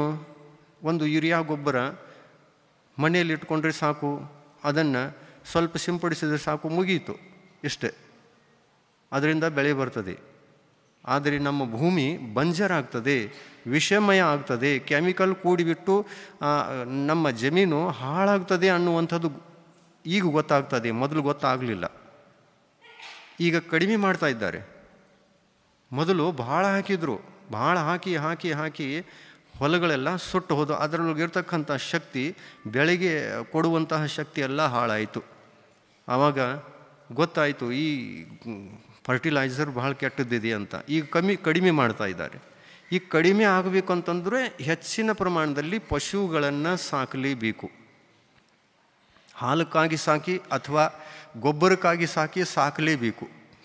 ಅಂದಾಗ ಪುನಃ ಮೊದಲು ಹೇಗೆ ಜಮೀನು ಇತ್ತೋ ಅದೇ ಥರ ಆಗಬಹುದು. ಈ ಗೊಬ್ಬರ ಹಾಕುವುದರಿಂದ ಬಾವಿಗಳ ಬೋರುಗಳ ನೀರೆಲ್ಲ ಕೆಟ್ಟು ಹೋಗ್ತಾ ಇದೆ. ಎಷ್ಟು ಕೆಟ್ಟು ಹೋಗಿದೆ? ಕ್ಷಾರ ಅಂತಕ್ಕಂಥದ್ದು ಅದರಲ್ಲಿದೆ. ನೀವು ನೀರನ್ನು ಕುದಿಸಿ, ಕೆಲವೊಂದು ಕಡೆಗೆ ನೀರನ್ನು ಕುದಿಸಿ ನೋಡ್ತೀರಿ ಅಂತಂದರೆ ಕೆಳಗಡೆಗೆ ಬೆಳ್ಳಗಾಗಿರತಕ್ಕಂತಹ ಯಾವ ಒಂದು ಇದಿರ್ತದೆ ಅಲ್ಲ, ಅದಕ್ಕೇನು ಅಂತೀರಿ? ಬೆಳ್ಳಂದು ಕೆಳಗೆ ಕೂತ್ಕೊಳ್ತದೆ ಅದ ಕುದಿಸಿದಾಗ ಕ್ಷಾರ. ಆ ಕ್ಷಾರದ ನೀರನ್ನು ನಾವು ಕೊಟ್ಟು ಕುಡಿದ್ರೆ ನಮ್ಮ ಹೊಟ್ಟೆಯಲ್ಲಿ ಸ್ಟೋನ್ ಆಗಿಬಿಡ್ತವೆ. ಈ ಸ್ಟೋನ್ದ ಬಿಮಾರಿ ಈಗ ಬಹಳ ನಮ್ಮ ದೇಶದಲ್ಲಿ ಹೆಚ್ಚಾಗ್ತಾ ಹೊಂಟಿದೆ. ಯಾವುದರಿಂದ ಆಗ್ತದೆ ಗೊತ್ತಾ? ನೀರಿನ ಪ್ರದೂಷಣದಿಂದ ಈ ಬಿಮಾರಿ ಆಗುತ್ತೆ. ಅದರಲ್ಲಿ ಕ್ಷಾರ ಇದೆ, ಅದು ಹೋಗಿ ಜಮಾ ಆಗ್ತದೆ. ಎಲ್ಲಿ? ಕಿಡ್ನಿಗಳಲ್ಲಿ ಜಮಾ ಆಗಿಬಿಟ್ಟು ಹಳ್ಳುಗಳು ತಯಾರಾಗ್ತವೆ. ಆಮೇಲೆ ಹೊಟ್ಟೆ ನೋವು ಶುರುವಾಗುತ್ತೆ ನಮಗೆ. ಆಮೇಲೆ ತೋರಿಸ್ತೀವಿ, ಡಾಕ್ಟರ್ ಹೇಳ್ತಾನೆ ಇದರೊಳಗೆ ಸ್ಟೋನ್ ತಯಾರಾಗಿವೆ ಅಂತ. ಈ ಸ್ಟೋನ್ ಹೇಗೆ ತಯಾರಾದು ಅಂತಂದರೆ, ದೂಷಿತ ನೀರನ್ನು ನಾವು ಕುಡಿತೇವೆ, ಇದನ್ನು ಬಂದ್ ಮಾಡಬೇಕು. ಇನ್ನು ಕುಡಿಯುವಂತಹ ನೀರು ಯಾವುದಾಗಬೇಕು ಅನ್ನುವುದನ್ನು ನಿನ್ನೆ ಹೇಳಿದ್ದೀವಿ ನಾವು. ಯಾವುದಾಗಬೇಕು? ಮಳೆ ನೀರನ್ನು ಕುಡಿಬೇಕು. ಅತಿ ಉತ್ತಮವಾದ ನೀರು. ಆಯುರ್ವೇದಿಕ ಶಾಸ್ತ್ರಗಳಲ್ಲಿಯೂ ಕೂಡ ಹೇಳಿದ್ದಾರೆ ಈ ನೀರಿನ ಬಗ್ಗೆ. ಆಯುರ್ವೇದಿಕ ಶಾಸ್ತ್ರದಲ್ಲಿ ಹೇಳ್ತಾರೆ, ಮಳೆಯಷ್ಟು ಶುದ್ಧ ನೀರ, ಮಳೆಯಷ್ಟು ಪವಿತ್ರವಾಗಿರ್ತಕ್ಕಂಥ ನೀರು ಇನ್ನೊಂದಿಲ್ಲ. ಮಣ್ಣಿಗೆ ಪ್ರವೇಶ ಆಗುವುದಕ್ಕಿಂತ ಮುಂಚಿತವಾಗಿ ಅದನ್ನು ಹಿಡ್ಕೊಳ್ತೀವಿ. ಆ ನೀರು ಎಷ್ಟು ಸಿಹಿಯಾಗಿರ್ತದೆ ಅಂತಂದರೆ, ನೀವು 4 ದಿನ ಕುಡಿದ್ರಿ ಅಂತಂದರೆ 5ನೇ ದಿವಸ ಬೋರಿನ ನೀರ, ಬಾವಿ ನೀರ, ಹೊಳೆ ನೀರ ಬೇಡ ಅಂತ ಅನ್ನಿಸುತ್ತೆ. ಈ ನೀರನ್ನು ಉಪಯೋಗಿಸ್ಬೇಕು, ಮಳೆ ನೀರು. ಎಲ್ಲರೂ ಹಿಡೀರಿ ಮಳೆ ನೀರನ್ನು. ಹೊಲದಲ್ಲಿದ್ದೀರಿ ಅಂತಂದರೆ ನಿಮ್ಗೆ ಒಳ್ಳೆಯ ಸಾಧನಗಳಿವೆ. ಒಂದು ಸಿಂಟೆಕ್ಸ್ ಟಂಕಿಯನ್ನು ಇಟ್ಟರೂ ಆಗ್ತದೆ, ಮತ್ತು ಸಿಮೆಂಟ್ದಿಂದ ಟಂಕಿಯನ್ನು ಜಮೀನಿನಲ್ಲಿ ಕಟ್ಟಿಸ್ಕೊಳ್ತೀರಿ ಅಂತಂದರೆ ಅದು ಕಟ್ಟಿಸ್ಕೊಳ್ಬೋದು. ಈ ನೀರನ್ನು ಉಪಯೋಗಿಸ್ಬೇಕು. ಇನ್ನು ನಾವು ಹೇಳುವಂತಹ ವಿಷಯ 8 ಮೂಲ ಗುಣಗಳ ವಿಷಯ. ನಾವು ಅಹಿಂಸಾ ಸ್ಥೂಲ ಅಹಿಂಸಾ ಅಣುವೃತ್ತದ ರೂಪದಲ್ಲಿ ಏನೇನು ಬಿಡಬೇಕು ಅಂತಂದರೆ ಅಂತಹ ವ್ಯವಸಾಯ ಬಿಡಬೇಕು,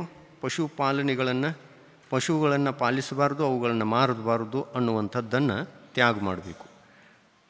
ಒಂದು, ಚರ್ಮ ವಸ್ತುಗಳನ್ನು ತ್ಯಾಗ ಮಾಡಬೇಕು ಮತ್ತು ರೇಷ್ಮೆ ವಸ್ತ್ರವನ್ನು ಉಪಯೋಗಿಸಬಾರ್ದು. 3 ಮಾತು. ಇನ್ನು ಸ್ಥೂಲ ಸತ್ಯಾನುವ್ರತ 4ನೇ ಗುಣಸ್ಥಾನದವರಿಗಿದೆ ಇದು. 5ನೇ ಗುಣಸ್ಥಾನದವರಿಗೆ ಅವರಿಗೂ 5 ಅನುವೃತಗಳಿವೆ. ಆದರೆ ಇವಕ್ಕಿಂತ ಅವರಿಗೆ ಬೇರೆಯಾಗಿದೆ.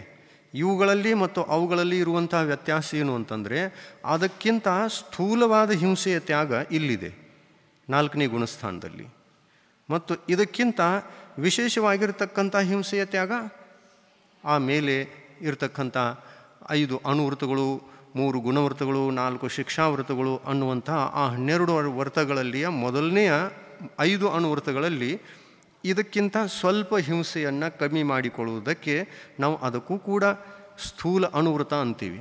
ಯಾಕೆಂದರೆ ಅಲ್ಲಿ ಎಷ್ಟು ಪರಿಗ್ರಹಗಳನ್ನು ನಾವು ಕಡಿಮೆ ಮಾಡಿಕೊಳ್ತೇವೆ ಅಷ್ಟು ಪ್ರಮಾಣದಲ್ಲಿ ಆ ಹಿಂಸೆ ನಿಂತುಕೊಳ್ತಾ ಹೋಗ್ತದೆ, ಕಡಿಮೆ ಆಗ್ತಾ ಹೋಗ್ತದೆ.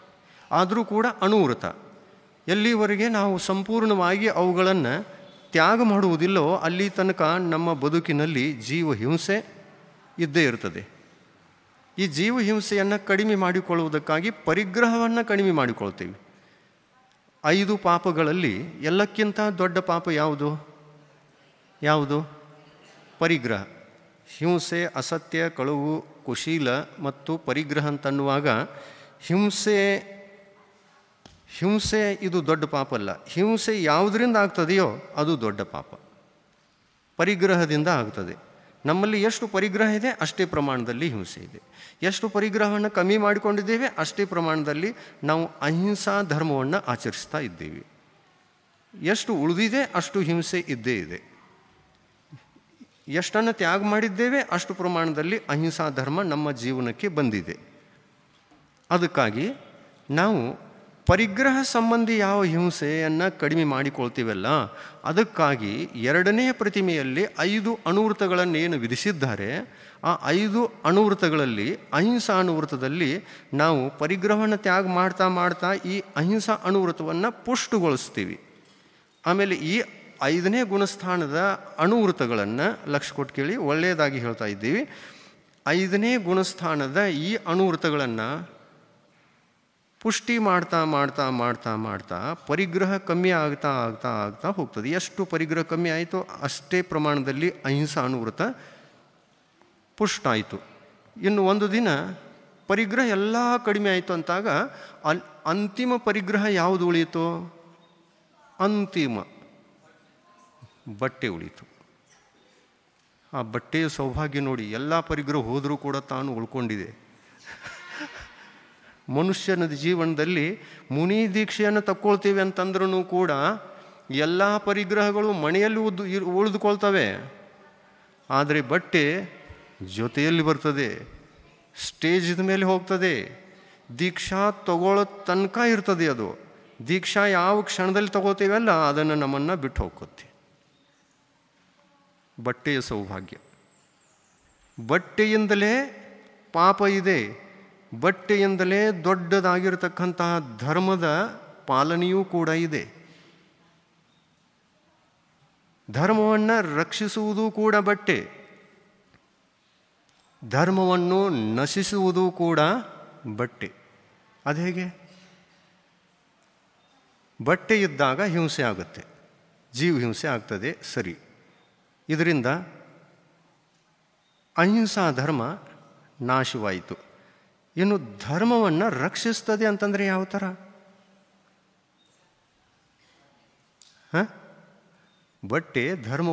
ಬಟ್ಟೆಯನ್ನು ಇಟ್ಕೊಂಡಾಗಲೇ ಧರ್ಮವನ್ನು ರಕ್ಷಿಸೋದು ಸಾಧ್ಯ. ಇದು ಯಾವ ಥರ? ಕಲ್ಪನೆಗೆ ಬರಲಿಲ್ಲ, ಬಂತು, ಕಲ್ಪನೆಗೆ ಬಂತು, ಯಾರಿಗಾದ್ರೂ ಒಬ್ಬರಿಗೆ ಬಂತು. ಬಟ್ಟೆಯಿಂದ ನೀರು ಸೋಸ್ತಿರಿಲ್ಲೋ, ಆ ಬಟ್ಟೆ ಇಲ್ಲ ಅಂತಂದರೆ ಯಾವುದರಿಂದ ಸೋಸವ್ರು ಹೇಳಿ? ಸೋಸುವಂಥದ್ದು ಮತ್ತಾವುದ್ರೂ ಸಾಧನ ಬೇರೆ ಯಾವುದದ್ದು ಇದೆಯೇನೋ? ಇಲ್ಲ, ಬಟ್ಟೆಯಿಂದಲೇ ಸೋಸಬೇಕು.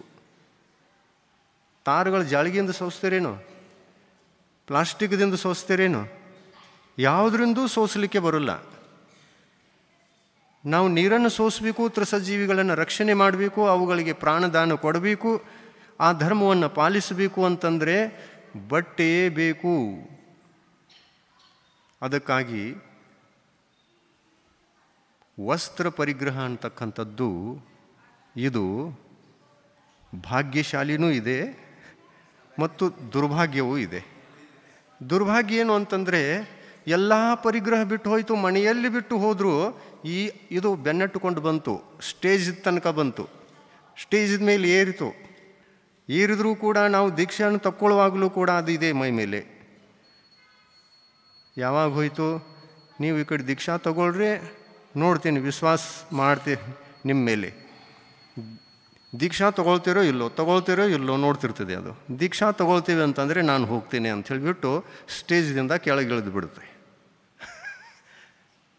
ಆಮೇಲೆ ನೋಡಿ, ನಿಮ್ಮ ಬದುಕಿನಲ್ಲಿ ಬಟ್ಟೆ ಅನ್ನತಕ್ಕಂಥದ್ದು ಅಹಿಂಸಾ ಅನುವೃತ್ತವನ್ನು ರಕ್ಷಣೆ ಮಾಡಲಿಕ್ಕೆ ಕಾರಣ ಇದೆ. ಅದೇ ಬಟ್ಟೆಯಿಂದ ನೀವು ನೀರನ್ನು ಸೋಸಿ ನೀವು ನಿಮ್ಮ ಅಹಿಂಸಾ ಅನುವೃತ್ತವನ್ನೂ ರಕ್ಷಣೆ ಮಾಡಿಕೊಳ್ತೀರಿ ಮತ್ತು ಅದೇ ಬಟ್ಟೆಯಿಂದ ಸೋಸಿದ ನೀರಿನಿಂದ ತಯಾರಾಗಿರ್ತಕ್ಕಂಥ ಶುದ್ಧ ಆಹಾರವನ್ನು, ಹಿಂಸಾಮುಕ್ತ ಆಹಾರವನ್ನು ಮುನಿಗಳಿಗೆ ದಾನ ಕೊಟ್ಟು ಆ ದಾನ ಧರ್ಮವನ್ನು ಕೂಡ ನೀವು ಮಾಡ್ತಾ ಇದ್ದೀರಿ ಅಂದಮೇಲೆ ಮುನಿ ಧರ್ಮವೂ ಕೂಡ ಆ ಬಟ್ಟೆಯಿಂದ ಸುರಕ್ಷಿತ ಇದೆ. ಮುನಿ ಧರ್ಮ ಯಾವುದರಿಂದ ಸುರಕ್ಷಿತ ಇದೆ? ಬಟ್ಟೆಯಿಂದ. ನಿಮ್ಮ ಅನುವೃತ ಯಾವುದರಿಂದ ಸುರಕ್ಷಿತವಾಗಿದೆ? ಅದೇ ಬಟ್ಟೆಯಿಂದ. ಆದರೆ ಬಟ್ಟೆ ಒಂದು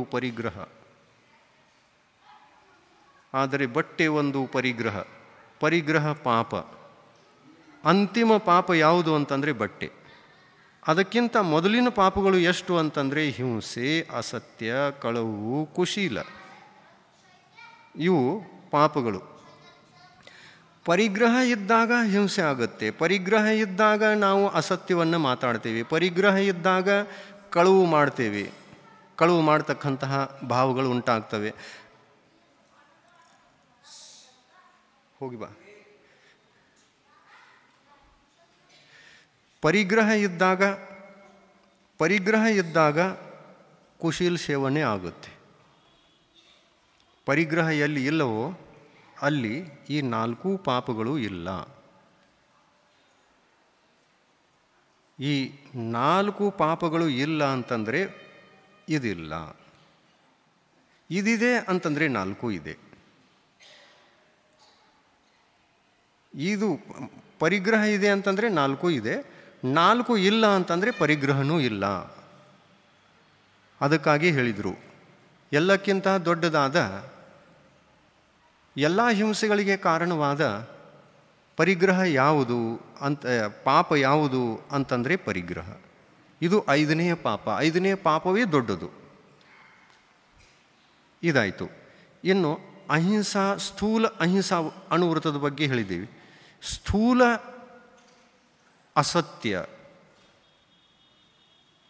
ಅಂದರೆ ಯಾವ ವಚನಗಳನ್ನು ಆಡುವುದರಿಂದ ಮತ್ತೊಬ್ಬರ ಬದುಕು ಹಾಳಾಗಬಹುದು, ಅವರು ಆತ್ಮಘಾತವನ್ನು ಮಾಡಿಕೊಳ್ಳಬಲ್ಲರೋ ಅಂಥ ಸುಳ್ಳನ್ನು ಎಂದೂ ಹೇಳದೇ ಇರುವುದು ಇದು ಮಾನವೀಯ ಧರ್ಮ. ತೀರ್ಥಂಕರೇನು ಹೇಳಿದರು? ಮಾನವನಿಗೆ ಮಾನವನಾಗಿ ಬಾಳಬೇಕು, ಆ ಧರ್ಮವನ್ನು ರಕ್ಷಿಸಿಕೊಳ್ಳಬೇಕು ಅಂತಂದರೆ ಪಂಚಪಾಪಗಳನ್ನು ತ್ಯಾಗ ಮಾಡಬೇಕು, 8 ಮೂಲ ಗುಣಗಳನ್ನು ಪಾಲಿಸಲೇಬೇಕು. ಈ 8 ಮೂಲ ಗುಣಗಳು ಮಾನವೀಯ ಧರ್ಮಕ್ಕೆ ಸಂಬಂಧಪಡುವಂತಹ ಗುಣಗಳು. ಆದರೆ ಈ ಮಾನವೀಯ ಗುಣಕ್ಕೆ ಸಂಬಂಧಪಡುವಂತಹ ಗುಣಗಳಲ್ಲಿ ಯಾವ ಸ್ಥೂಲ ಪರಿಗ್ರಹ ಪ್ರಮಾಣ ಅನ್ನುವಂತಹ ಅನುವೃತ್ತ ಇದೆಯೋ ಅದರೊಳಗೆ ಒಂದಿಷ್ಟು ಕೂಡ ಯಾವುದನ್ನು ತ್ಯಾಗ ಮಾಡಿದವನಲ್ಲ. ಯಾರು? 4ನೇ ಗುಣಸ್ಥಾನದವನು. ಒಂದಿಷ್ಟು ತ್ಯಾಗ ಮಾಡಿಲ್ಲ, ಸ್ವಲ್ಪವೂ ತ್ಯಾಗ ಮಾಡಿಲ್ಲ. ಏನು ಮಾಡಿದ್ದಾನೆ? ಪರಿಗ್ರಹದ ಆಸೆಯನ್ನು ತ್ಯಾಗ ಮಾಡಿದ್ದಾನೆ. ಎಂಥ ವೃತ ಅಂತಂದರೆ ಇದು, ನನಗೆ ನನ್ನ ಪುಣ್ಯದ ಉದಯದಿಂದ ಬರುವಂತಹ ಪರಿಗ್ರಹದಲ್ಲಿ ನಾನು ಸಂತೋಷವನ್ನು ಪಟ್ಟುಕೊಂಡು ಬಾಳುತ್ತೇನೆ ಅನ್ನುವಂಥ ಸಂಕಲ್ಪ ಇದೆ. ತ್ಯಾಗ ಮಾಡಿದಾನೆ? ಏನೂ ತ್ಯಾಗ ಮಾಡಿಲ್ಲ. ಪರಿಗ್ರಹ ಇದು ಪಾಪ ಇದೆ, ಆದರೆ ಈ ಪಾಪ ಕಡಿಮೆ ಮಾಡಿಕೊಂಡ ಅಂತಂದರೆ 5ನೇ ಗುಣಸ್ಥಾನ ಆಗುತ್ತೆ. ಆಮೇಲೆ ಅದು ಪರಿಗ್ರಹ ಪ್ರಮಾಣ ಅನುವೃತ ಅಂತಕ್ಕಂಥದ್ರಲ್ಲಿ ಬರ್ತದೆ. ಇದರೊಳಗೆ ಪರಿಗ್ರಹ ಪ್ರಮಾಣ ಅಂತಲ್ಲ. ಈ ಪರಿಗ್ರಹ ಪ್ರಮಾಣದಲ್ಲಿ, ಸ್ಥೂಲ ಪರಿಗ್ರಹ ಪ್ರಮಾಣದಲ್ಲಿ ಇದರೊಳಗೆ ಏನು ಬರ್ತದೆ ಅಂತಂದರೆ, ಮನುಷ್ಯ ತಾನು ಮಾನವೀ ಧರ್ಮಕ್ಕೆ ಹೋಗಿಬಿಡ್ತಾನೆ. ಈ ವ್ರತವನ್ನು ತಗೊಂಡು ಯಾವ ಥರದ ಸಂಕಲ್ಪ ಮಾಡ್ಕೊಳ್ತಾನೆ ಅಂತಂದರೆ, ನಾನು ನನ್ನ ಪುಣ್ಯಕರ್ಮದ ಉದಯದಲ್ಲಿ ಎಷ್ಟು ಪರಿಗ್ರಹ ಇರ್ತದೆಯೋ ಅದರೊಳಗೆ ಸಂತೋಷ ಪಡುತ್ತೇನೆ. ಸಂತೋಷ ವೃತ್ತಿಯನ್ನು ತಾಳ್ತಾನೆ. ಪರಿಗ್ರಹವನ್ನು ಪ್ರಮಾಣ ಮಾಡಿಕೊಳ್ಳಬೇಕು ಅಂತಂದರೆ, ಆ ಪರಿಗ್ರಹ ಪ್ರಮಾಣದ ವ್ರತಕ್ಕೆ ಮೂಲ ಯಾವುದು ಅಂತಂದರೆ ಸಂತೋಷ ವೃತ್ತಿ. ಮನಸ್ಸಿನಲ್ಲಿ ಸಂತೋಷ ಭಾವ ಹುಟ್ಟದೆ ಪರಿಗ್ರಹವನ್ನು ಬಿಡಲಿಕ್ಕೆ ಸಾಧ್ಯತೆಯೇನು? ಇಲ್ಲ. ಸಂತೋಷ ವೃತ್ತಿ ಬರಬೇಕು. ಸಂತೋಷ ವೃತ್ತಿ. ಪುಣ್ಯದ ಉದಯದಲ್ಲಿ ಎಷ್ಟು ಬರ್ತಾ ಇದೆ ಅಷ್ಟನ್ನು ತಗೊಳ್ತೀನಿ, ಅಷ್ಟರಲ್ಲಿ ನಾನು ಬಾಳ್ತೀನಿ, ಆದರೆ ತ್ಯಾಗ ಮಾಡೋಲ್ಲ. ಇದೇ ಪ್ರಕಾರ ಸ್ಥೂಲ ಕುಶೀಲ ತ್ಯಾಗ ಅನ್ನುವಂತಹ 4ನೇ ಪಾಪದಲ್ಲಿಯೂ ಕೂಡ ಎಂಥ ಸಂಕಲ್ಪವನ್ನು ಅವನು ಮಾಡಿಕೊಳ್ತಾನೆ ಅಂತಂದರೆ, ನಾನು ಪರಸ್ತ್ರೀ ತ್ಯಾಗ ಮಾಡುತ್ತೇನೆ, ಸ್ವದಾರ ಸಂತೋಷ ಅನ್ನುವಂತಹ ಕುಶೀಲ ತ್ಯಾಗ ಅನುವೃತವನ್ನು ಸ್ವೀಕಾರ ಮಾಡುತ್ತೇನೆ ಅಂತ ಸಂಕಲ್ಪ ಮಾಡ್ಕೊಳ್ತಾನೆ. ಈ ಸಂಕಲ್ಪ ಬ್ರಹ್ಮಚರ್ಯ ವ್ರತ ಅಲ್ಲ. ಬ್ರಹ್ಮಚರ್ಯ ವ್ರತ ಅಲ್ಲ. ಪರಸ್ತ್ರೀ ತ್ಯಾಗ ಅಂತಂದರೆ ಬ್ರಹ್ಮಚರ್ಯ ವ್ರತ ಅಲ್ಲ. ಸ್ವದಾರ ಸಂತೋಷ ಅಂದರೆ ಸ್ಥೂಲ ಕುಶೀಲ ತ್ಯಾಗ, ಪರಸ್ತ್ರೀ ತ್ಯಾಗ, ವೇಶ್ಯಾಗಮನ ತ್ಯಾಗ, ಇಂಥದ್ದೆಲ್ಲ ಇದರೊಳಗೆ ಆಯಿತು. ಇನ್ನು ಸ್ವದಾರ ಸಂತೋಷ ಅಂದ ತಕ್ಷಣ ತನ್ನ ಅಧೀನದಲ್ಲಿರ್ತಕ್ಕಂತಹ ಅದರಲ್ಲಿ ಅವನು ಸಂತೋಷ ಪಟ್ಟುಕೊಂಡು ಇರ್ತಾನೆ. ಇದು 4ನೇ ಗುಣಸ್ಥಾನದ ಕುಶೀಲ ತ್ಯಾಗ ಅನುವೃತ ಆಯಿತು. 5ನೇ ಗುಣಸ್ಥಾನದಲ್ಲಿ ಯಾವ ಥರ ಇರ್ತದೆ? ತಾನು ತನ್ನದರಲ್ಲಿ ಯಾವ ಸಂತೋಷ ಭಾವವನ್ನು ಹೊಂದುತ್ತಿದ್ದನೋ ಅದರೊಳಗೂ ಕೂಡ ಕಾಲ ಮರ್ಯಾದೆಯಿಂದ ಈ ಪಾಪವನ್ನು ತ್ಯಾಗ ಮಾಡುವಂತಹ ಸಂಕಲ್ಪವನ್ನು ಮಾಡಿಕೊಳ್ತಾನೆ. ಅಂದರೆ ನಾನು ತಿಂಗಳಿಗೆ ಇಷ್ಟೊಂದು ದಿನ ಬ್ರಹ್ಮಚರ್ಯ ವ್ರತವನ್ನು ಕೈಕೊಂಡು ಅದರಲ್ಲಿ ಸಂತೋಷ ವೃತ್ತಿಯನ್ನು ಹೊಂದಿ ನನ್ನ ಈ ಕುಶೀಲ ತ್ಯಾಗ ಅನ್ನತಕ್ಕಂಥ ಬ್ರಹ್ಮಚರ್ಯ ವ್ರತವನ್ನು ಪಾಲನೆ ಮಾಡ್ತೇನೆ ಅಂತ ಹೇಳಿ ಕುಶೀಲ ತ್ಯಾಗದ ಮರ್ಯಾದೆಯನ್ನು ದಿನಗಳ ಅನುಸಾರವಾಗಿ ಮರ್ಯಾದೆಯನ್ನು ಮಾಡಿಕೊಳ್ತಾನೆ. ಇದು 5ನೇ ಗುಣಸ್ಥಾನದಲ್ಲಿ. 4ನೇ ಗುಣಸ್ಥಾನದಲ್ಲಿ ಸಂತೋಷ ಪಟ್ಕೊಳ್ತಾನೆ. 5ನೇ ಗುಣಸ್ಥಾನದಲ್ಲಿ ಅದರಲ್ಲೂ ಕೂಡ ಕಡಿಮೆ ಮಾಡಿಕೊಳ್ತಾನೆ. ಈ ಥರ ಮಾಡ್ತಾ ಮಾಡ್ತಾ ಮಾಡ್ತಾ ಆ 5 ಪಾಪಗಳನ್ನು 5ನೇ ಗುಣಸ್ಥಾನದವನು ಸಂಪೂರ್ಣವಾಗಿ ತ್ಯಾಗ ಮಾಡಿದ ಅಂತಂದರೆ ಮುನಿ ದೀಕ್ಷೆಗೆ ಯೋಗ್ಯವಾಗ್ತಾನೆ. ಮುನಿ ದೀಕ್ಷೆಯನ್ನು ತಕ್ಕೊಳ್ಳಿಕ್ಕೆ ಯೋಗ್ಯವಾಗ್ತಾನೆ. ಮುನಿ ದೀಕ್ಷೆಯನ್ನು ತಕ್ಕೊಂಡ ಅಂತಂದರೆ 5 ಪಾಪಗಳು ತನ್ನ ಜೀವನದಲ್ಲಿ ಇರುವುದಿಲ್ಲ.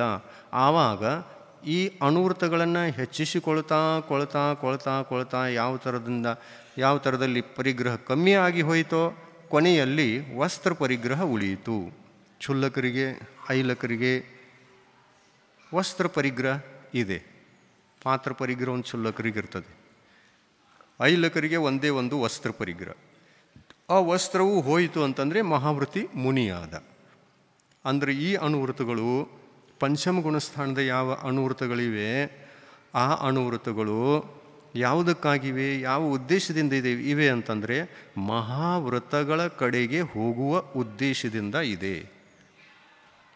ಈ ಪಂಚಮ ಗುಣಸ್ಥಾನಗಳಲ್ಲಿ ಪರಿಗ್ರಹವನ್ನು ಕಡಿಮೆ ಮಾಡಿಕೊಳ್ತಾ ಹೋಗ್ತಾನೆ, ಕೊನೆಯಲ್ಲಿ ಮುನಿ ಆಗ್ತಾನೆ. ಪಂಚಮ ಗುಣಸ್ಥಾನ ಮುನಿ ಆಗುವ ಉದ್ದೇಶದಿಂದ ಅಭ್ಯಾಸಕ್ಕಾಗಿ ಇದೆ.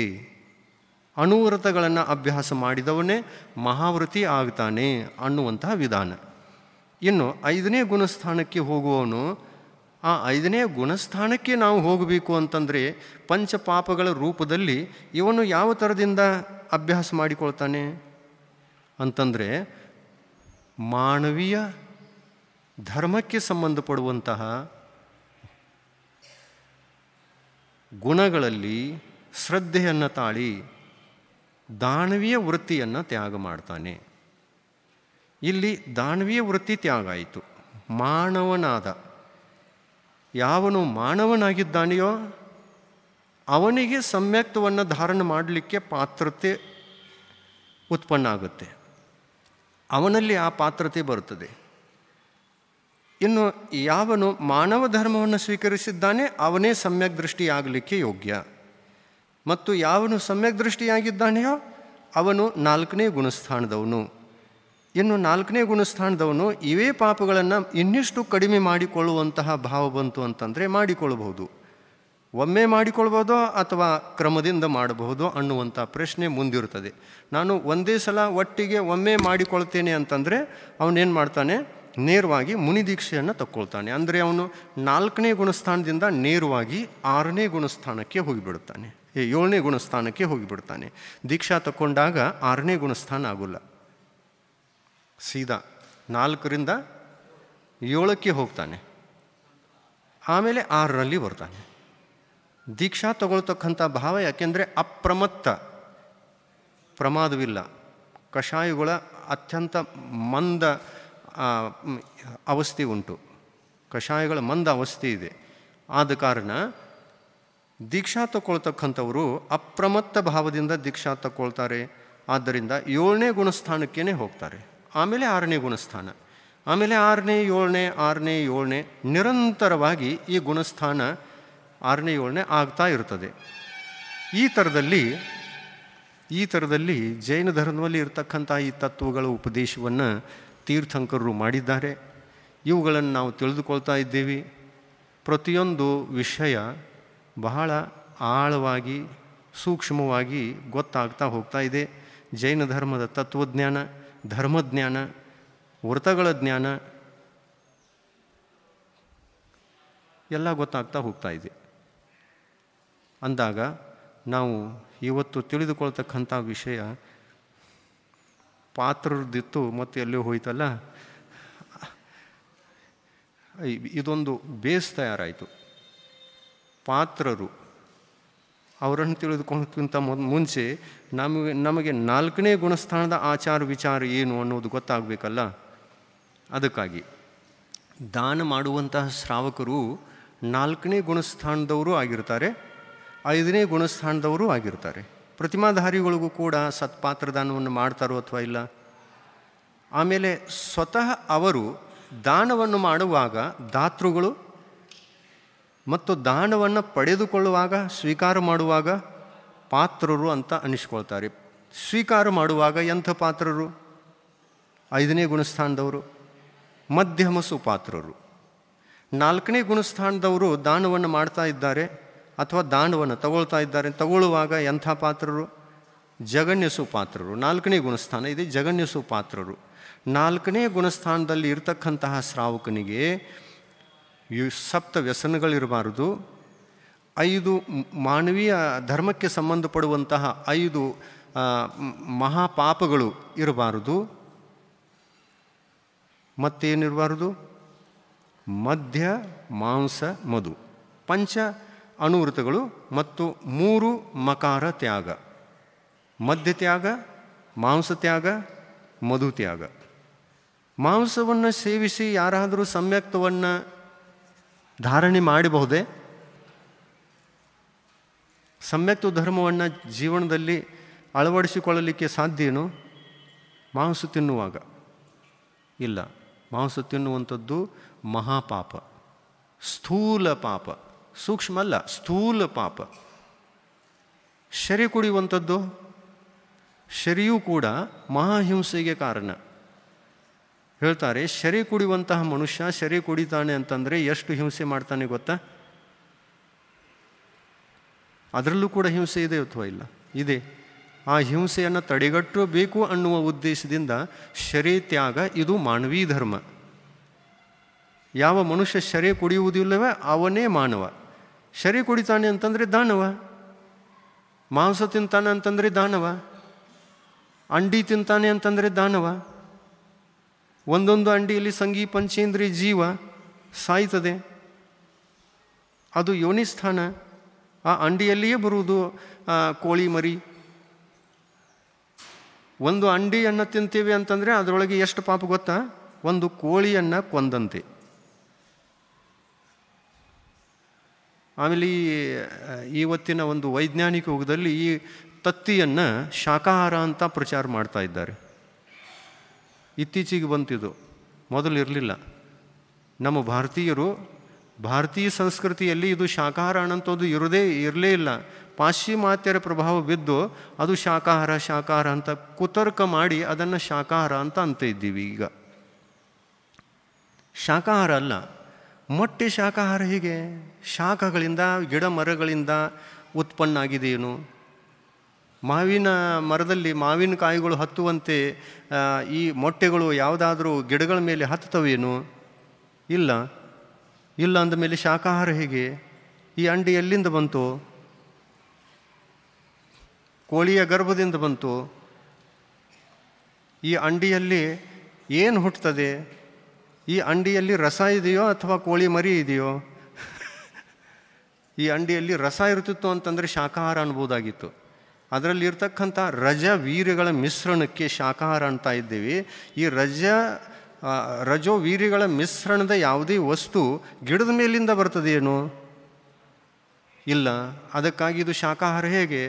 ಇದು ಕೇವಲ ಕುತರ್ಕ, ಪಾಶ್ಚಿಮಾತ್ಯರ ಒಂದು ಕುತಂತ್ರ ಅಂತ ಹೇಳ್ಬೋದು. ಇದನ್ನು ಈ ಥರದಲ್ಲಿ ಪ್ರಚಾರ ಮಾಡಿ ನಮ್ಮ ಬದುಕನ್ನು ಹಾಳು ಮಾಡಿದ್ದಾರೆ. ಇವತ್ತು ನಾವು ಭಾರತೀಯರು ಮಾಂಸಾಹಾರಿಗಳು, ಶರೀರವನ್ನು ಕುಡಿಯುವಂಥವರು, ಈ ಅಂಡಿ ಮೊಟ್ಟೆಗಳನ್ನೆಲ್ಲ ತಿನ್ನುವಂಥವ್ರು ಆಗಿದ್ದೇವೆ ಅಂತಂದರೆ ಇದೆಲ್ಲ ಪ್ರಭಾವ, ಈ ಕುಪ್ರಭಾವ ಪಾಶ್ಚಿಮಾತ್ಯರಿಂದ ನಮ್ಮ ಮೇಲೆ ಬಂದಿದೆ. ಮೊದಲು ಇರಲಿಲ್ಲ ಇದು. ಯಾಕೆಂದರೆ ಮೊದಲು ನಮ್ಮ ತೀರ್ಥಂಕರರು, ನಮ್ಮ ಮಹಾಪುರುಷರು ಇದನ್ನೆಲ್ಲ ಸಮ್ಯಕ್ ಜ್ಞಾನವನ್ನು ಕೊಟ್ಟು ನಮ್ಮನ್ನು ಕಾಪಾಡಿದ್ರು. ನಮ್ಮಲ್ಲಿ ಇರತಕ್ಕಂತಹ ಸಂಸ್ಕಾರಗಳೆಲ್ಲ ಅಹಿಂಸೆಯ ಸಂಸ್ಕಾರಗಳಿದ್ದು ಅವುಗಳನ್ನೆಲ್ಲ ಹಾಳು ಮಾಡತಕ್ಕಂಥ ಪ್ರಸಂಗ ಯಾವಾಗ ಬಂತು ಅಂತಂದರೆ ಪಾಶ್ಚಿಮಾತ್ಯರು ನಮ್ಮ ದೇಶಕ್ಕೆ ಬಂದಾಗ ಅವರು ಮಾಡುವಂಥ ಕ್ರಿಯಾಕಲಾಪಗಳನ್ನು ನಾವು ನೋಡಿ ಅದನ್ನು ನಾವು ಕೂಡ ಆಚರಿಸಲಿಕ್ಕೆ ಪ್ರಾರಂಭ ಮಾಡಿದ್ದೇವೆ. ಆವಾಗಿಂದ ನಮ್ಮ ಸಂಸ್ಕೃತಿ ಹಾಳಾಯಿತು, ನಮ್ಮ ಧರ್ಮ ಹಾಳಾಯಿತು, ನಮ್ಮ ಸಂಸ್ಕಾರಗಳೆಲ್ಲ ಹಾಳಾಗಿ ನಾವು ಕೂಡ ಪಾಪಿಗಳಾದೇವಿ. ಆದರೆ ಮಹಾಪುರುಷರು, ಮುನಿಗಳು, ತೀರ್ಥಂಕರರು ಇವರೆಲ್ಲ ಜನ್ಮ ತಾಳಿ ಜಗತ್ತಿನ ಕಲ್ಯಾಣಕ್ಕಾಗಿ ಚಿಂತನೆ ಮಾಡ್ತಕ್ಕಂಥವರು ಯಾವಾಗ ಅಹಿಂಸಾ ಧರ್ಮವನ್ನು ಬೋಧಿಸ್ತಾರೆ, ವಿವೇಕದಿಂದ ಬೋಧಿಸ್ತಾರೆ, ಆವಾಗ ನಮಗೆ ಗೊತ್ತಾಗ್ತದೆ ನಮ್ಮ ಬದುಕಿನಲ್ಲಿ ಹಿಂಸೆ ಯಾವುದು, ಅಹಿಂಸೆ ಯಾವುದು, ಧರ್ಮ ಯಾವುದು, ಅಧರ್ಮ ಯಾವುದು, ಪಾಪ ಯಾವುದು, ಪುಣ್ಯ ಯಾವುದು, ಇದೆಲ್ಲ ಗೊತ್ತಾಗಿ ನಾವು ಸನ್ಮಾರ್ಗವನ್ನು ಹಿಡಿತೇವೆ. ಅದೇ ಆಗ್ತಾ ಇರೋದು ಈ ಒಂದು ಊರಿನಲ್ಲಿ ಈಗ ಸ್ಟಾರ್ಟ್ ಆಗಿದೆ. ಕುರಿ, ಕೋಳಿ, ಆಡ ಜೈನರು ಸಾಕಬಾರ್ದು. ಬೆಕ್ಕು, ನಾಯಿ ಇವುಗಳನ್ನು ಜೈನರ ಮನೆಯಲ್ಲಿ ಸಾಕುವಂತಹ ಪದ್ಧತಿ ಇಲ್ಲ. ಇದು ನಮ್ಮ ಜೈನ ಸಂಸ್ಕೃತಿ. ಇದನ್ನೆಲ್ಲ ನಿಲ್ಲಿಸಿಕೊಳ್ಬೇಕು. ಅಂದಾಗ ಮಾನವೀಯ ಧರ್ಮ ನಮ್ಮಲ್ಲಿ ಉಳಿತದೆ. ಈ ಮಾನವೀಯ ಧರ್ಮ ಉಳೀತು ಅಂತಂದರೆ ನಾವು ಈ ಕಡೆಗೆ ಸಮ್ಯಕ್ತು ಧರ್ಮದ ಕಡೆಗೆ ಹೋಗಲಿಕ್ಕೆ ಯೋಗ್ಯರು, ಪಾತ್ರರು. ಈ ಥರದಲ್ಲಿ ಇದೆ. ಸಮಯ ಮುಗೀತಲ್ಲ.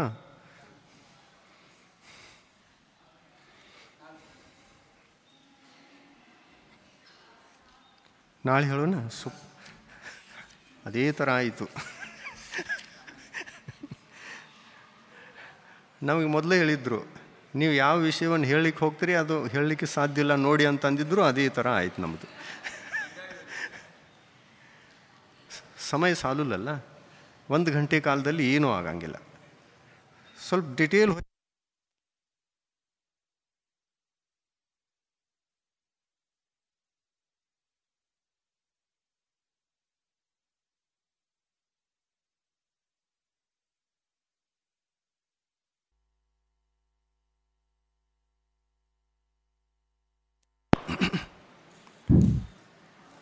ನಾಲ್ಕನೆಯ ಗುಣಸ್ಥಾನದ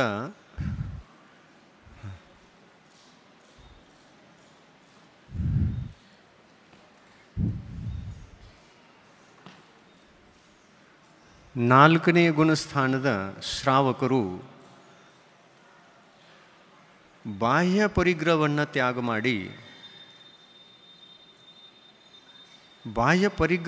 ತ್ಯಾಗ ಮಾಡಿ ಸಮ್ಯಕ್ತವನ್ನು ಧಾರಣೆ ಮಾಡ್ತಾರೆ ಅಂತಂದರೆ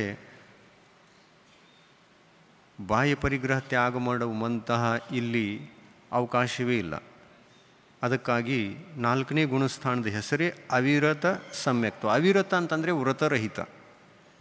ಎಂಥ ವ್ರತರಹಿತ? ಐದನೇ ಗುಣಸ್ಥಾನದಲ್ಲಿ ಯಾವ ಥರದ ವ್ರತಗಳಿವೆಯಲ್ಲ ಅಂಥ ವ್ರತಗಳು ಈತನ ಜೀವನದಲ್ಲಿ ಇಲ್ಲ. ಇನ್ನು ಇವೆ ಅಂತಂದರೆ 8 ಮೂಲ ಗುಣಗಳು ಇವೆ. ಈ 8 ಮೂಲ ಗುಣಗಳಲ್ಲಿರ್ತಕ್ಕಂಥ 5 ಮೂಲ ಗುಣಗಳು ಸ್ಥೂಲ ಹಿಂಸಾ ತ್ಯಾಗ, ಸ್ಥೂಲ ಅಸತ್ಯ ತ್ಯಾಗ, ಸ್ಥೂಲ ಕಳವು ತ್ಯಾಗ, ಸ್ಥೂಲ ಕಳವು ತ್ಯಾಗ ಅಂತ ಹೇಳ್ತಲ್ಲ. ಕಳವು ತ್ಯಾಗ ಯಾವ ಥರ? ಕಳವು ಅಂತಂದರೆ ಡಾಕು ಆಗಿ ಜೀವನವನ್ನು ಜೀವಿಸುವುದು, ಚೋರಿ ಮಾಡುವುದೇ ನಮ್ಮ ಬದುಕಿನ ಒಂದು ಸಾಧನ ಆಯಿತು ಅಂತಂದರೆ ಅದು ಸ್ಥೂಲ ಹಿಂಸೆ. ಅದು ಮಾನವ ಧರ್ಮಕ್ಕೆ ಸೇರಿರುವಂತಹ ಕಾರ್ಯವೂ ಅಲ್ಲ. ಚೋರಿ ಮಾಡೋದು, ಈರಪ್ಪಣ್ಣ ಆಗಿಬಿಡೋದು, ಅದು ಮಾನವೀಯ ಧರ್ಮ ಏನೋ ಅಲ್ಲ. ಅದನ್ನು ಬಿಡ್ತು ಅಂತಂದರೆ ನಾವು ಮಾನವರಾಗ್ತೀವಿ. ಇದನ್ನು 4ನೇ ಗುಣಸ್ಥಾನದವರಿಗೆ ಹೇಳಿದ್ದಾರೆ. ಈ 4ನೇ ಗುಣಸ್ಥಾನಕ್ಕೆ ಬರಬೇಕು ಅಂತಂದರೆ ಈರಪ್ಪಣ್ಣ ಆಗಬಾರ್ದು, ನೀವು ಮಾನವೀಯ ಧರ್ಮವನ್ನು ಸ್ವೀಕಾರ ಮಾಡಬೇಕು. ಇದನ್ನು ಇಲ್ಲಿ ಹೇಳಿದ್ದಾರೆ. ಇದು ಸ್ಥೂಲ ಪಾಪ. ಆಮೇಲೆ ಕಳುವಾಯ್ತಾ ಕುಶೀಲದಲ್ಲಿ ಸ್ವಧಾರ ಸಂತೋಷವನ್ನು ಧಾರಣೆ ಮಾಡ್ತಾರೆ. ಆಮೇಲೆ ಪರಿಗ್ರಹ ಪ್ರಮಾಣ ಅನ್ನುವಂಥದ್ರಲ್ಲಿ ಅಲ್ಪ ಸ್ವಲ್ಪವೂ ಕೂಡ ಪರಿಗ್ರಹ ಏನೂ ತ್ಯಾಗ ಮಾಡೋಲ್ಲ. ಆದ್ದರಿಂದ ಅವಿರತ ಸಮ್ಯಕ್ ದೃಷ್ಟಿ. ಆದರೂ ಕೂಡ ನಾನು ನನ್ನ ಪುಣ್ಯದ ಉದಯದಲ್ಲಿ ಬರುವಂತಹ ಪರಿಗ್ರಹದಲ್ಲಿ ಸಂತೋಷ ಭಾವನೆಯನ್ನು ತಾಳುತ್ತೇನೆ ಅನ್ನುವಂಥ ಸಂಕಲ್ಪ ಇರ್ತದೆ. ಇಲ್ಲಿ ಸಂತೋಷ ವೃತ್ತಿಯ ಜನ್ಮ ಆಗುತ್ತೆ. ಈ ಸಂತೋಷ ವೃತ್ತಿಯ ಜನ್ಮವಾಗದೆ ಅನುವೃತ್ತಿಗಳಾಗಲಿಕ್ಕೆ ಸಾಧ್ಯ ಇಲ್ಲ. ಸಂತೋಷ ವೃತ್ತಿ ಮೊದಲು ಮೂಡಿ ಬರಬೇಕು, ಆಮೇಲೆ ಪರಿಗ್ರಹವನ್ನು ತ್ಯಾಗ ಮಾಡುವಂಥ ಭಾವನೆಗಳು ಸಾಕಾರವಾಗ್ತವೆ. ಈ ಥರದಿಂದ 4ನೇ ಗುಣಸ್ಥಾನಕ್ಕೆ ಯೋಗ್ಯವಾಗಿರತಕ್ಕಂತಹ ಕ್ರಿಯೆಗಳನ್ನು ಹೇಳಿದರು. ಇನ್ನು ಇದರಲ್ಲಿ ಅಂತರಂಗ ಪರಿಗ್ರಹ, ಬಹಿರಂಗ ಪರಿಗ್ರಹ ತ್ಯಾಗ ಇದೆ ಅಂತಂದರೆ ಯಾವ ಥರ ಅಂತಂದರೆ, ಇಲ್ಲಿ ಸಂತೋಷ ಭಾವವನ್ನು ಧರಿಸಿದ್ದಾನೆ ಅಂದಮೇಲೆ ಅವಿರತ ಸಮ್ಯಕ್ ದೃಷ್ಟಿ, ಯಾವುದು ಒಂದನ್ನು ತ್ಯಾಗ ಮಾಡಿಲ್ಲ. ಆದರೆ ಅಂತರಂಗ ಪರಿಗ್ರಹವನ್ನು ತ್ಯಾಗ ಮಾಡಿದ್ದಾನೋ ಅಥವಾ ಇಲ್ಲ ಅಂತಂದರೆ ಮಾಡಿದ್ದಾನೆ. ಯಾವುದನ್ನು? ಮಿಥ್ಯಾತ್ವ ಎಲ್ಲಕ್ಕಿಂತ ಮೊದಲನೆಯದಾದ ಅಂತರಂಗ ಪರಿಗ್ರಹ. ಕಷಾಯಗಳಲ್ಲಿ ಅನಂತಾನುಬಂಧಿ ಕಷಾಯ, ಸಮ್ಯಕ್ತ್ವದ ವಿರೋಧಿ ಕಷಾಯ, ಸಮ್ಯಕ್ತ್ವ ಧರ್ಮಕ್ಕೆ ವಿರೋಧಿಯಾಗಿರ್ತಕ್ಕಂಥ ಕಷಾಯ.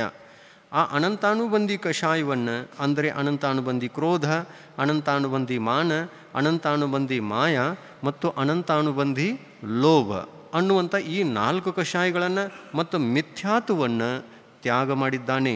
ಅಂದರೆ ಈ ಕಷಾಯಗಳ ಉದಯದಲ್ಲಿ ಆಗತಕ್ಕಂಥ ಭಾವಗಳನ್ನು ತ್ಯಜಿಸಿದ್ದಾನೆ. ಇದು ಅಂತರಂಗ ಪರಿಗ್ರಹ ಅಂದರೆ ಏನು? ಆ ಕಷಾಯದ ಉದಯದಲ್ಲಿ ಆಗತಕ್ಕಂಥ ರಾಗಾದಿ ಭಾವಗಳು, ಕಷಾಯ ಭಾವಗಳು, ಆ ಕಷಾಯ ಭಾವಗಳನ್ನು ತ್ಯಾಗ ಮಾಡಿದ್ದಾನೆ. ಆ ಕಷಾಯದ ಉದಯದಲ್ಲಿ ಆಗತಕ್ಕಂತಹ ಭಾವಗಳಲ್ಲಿ ಮತ್ತು ಇನ್ನಿತರ ಕಷಾಯಗಳು, ಪ್ರತ್ಯಾಖ್ಯಾನಾವರಣ, ಸಂಜ್ವಲನ ಅನ್ನತಕ್ಕಂತಹ ಕಷಾಯಗಳೇನಿವೆಯಲ್ಲ, ಆ ಕಷಾಯಗಳ ಉದಯದಲ್ಲಿ ಆಯಾ ಕಷಾಯದ ಉದಯದ ಭಾವಗಳು ಕೂಡ ಬೇರೆ ಬೇರೆಯಾಗಿವೆ, ಒಂದೇ ಥರ ಅಲ್ಲ.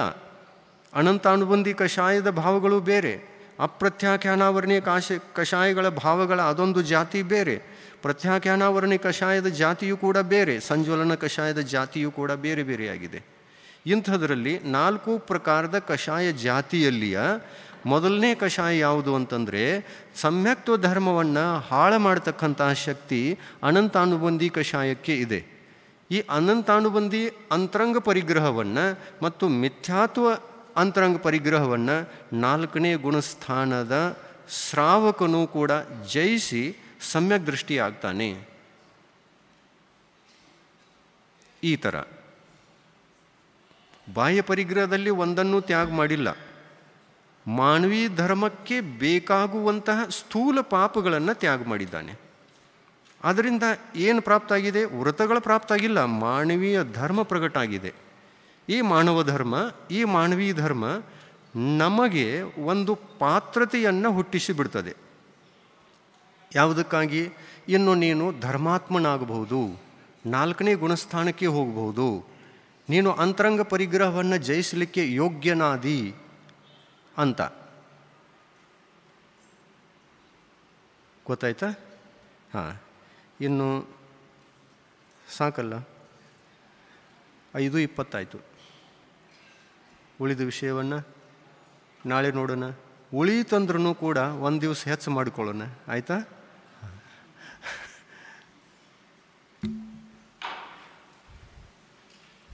प्रभु देव तुम्हारे पवित्र मुख से निश्रित जो शीतल वाणी, जग जन मन के मल को धोती, अतः कहाती जिन वाणी।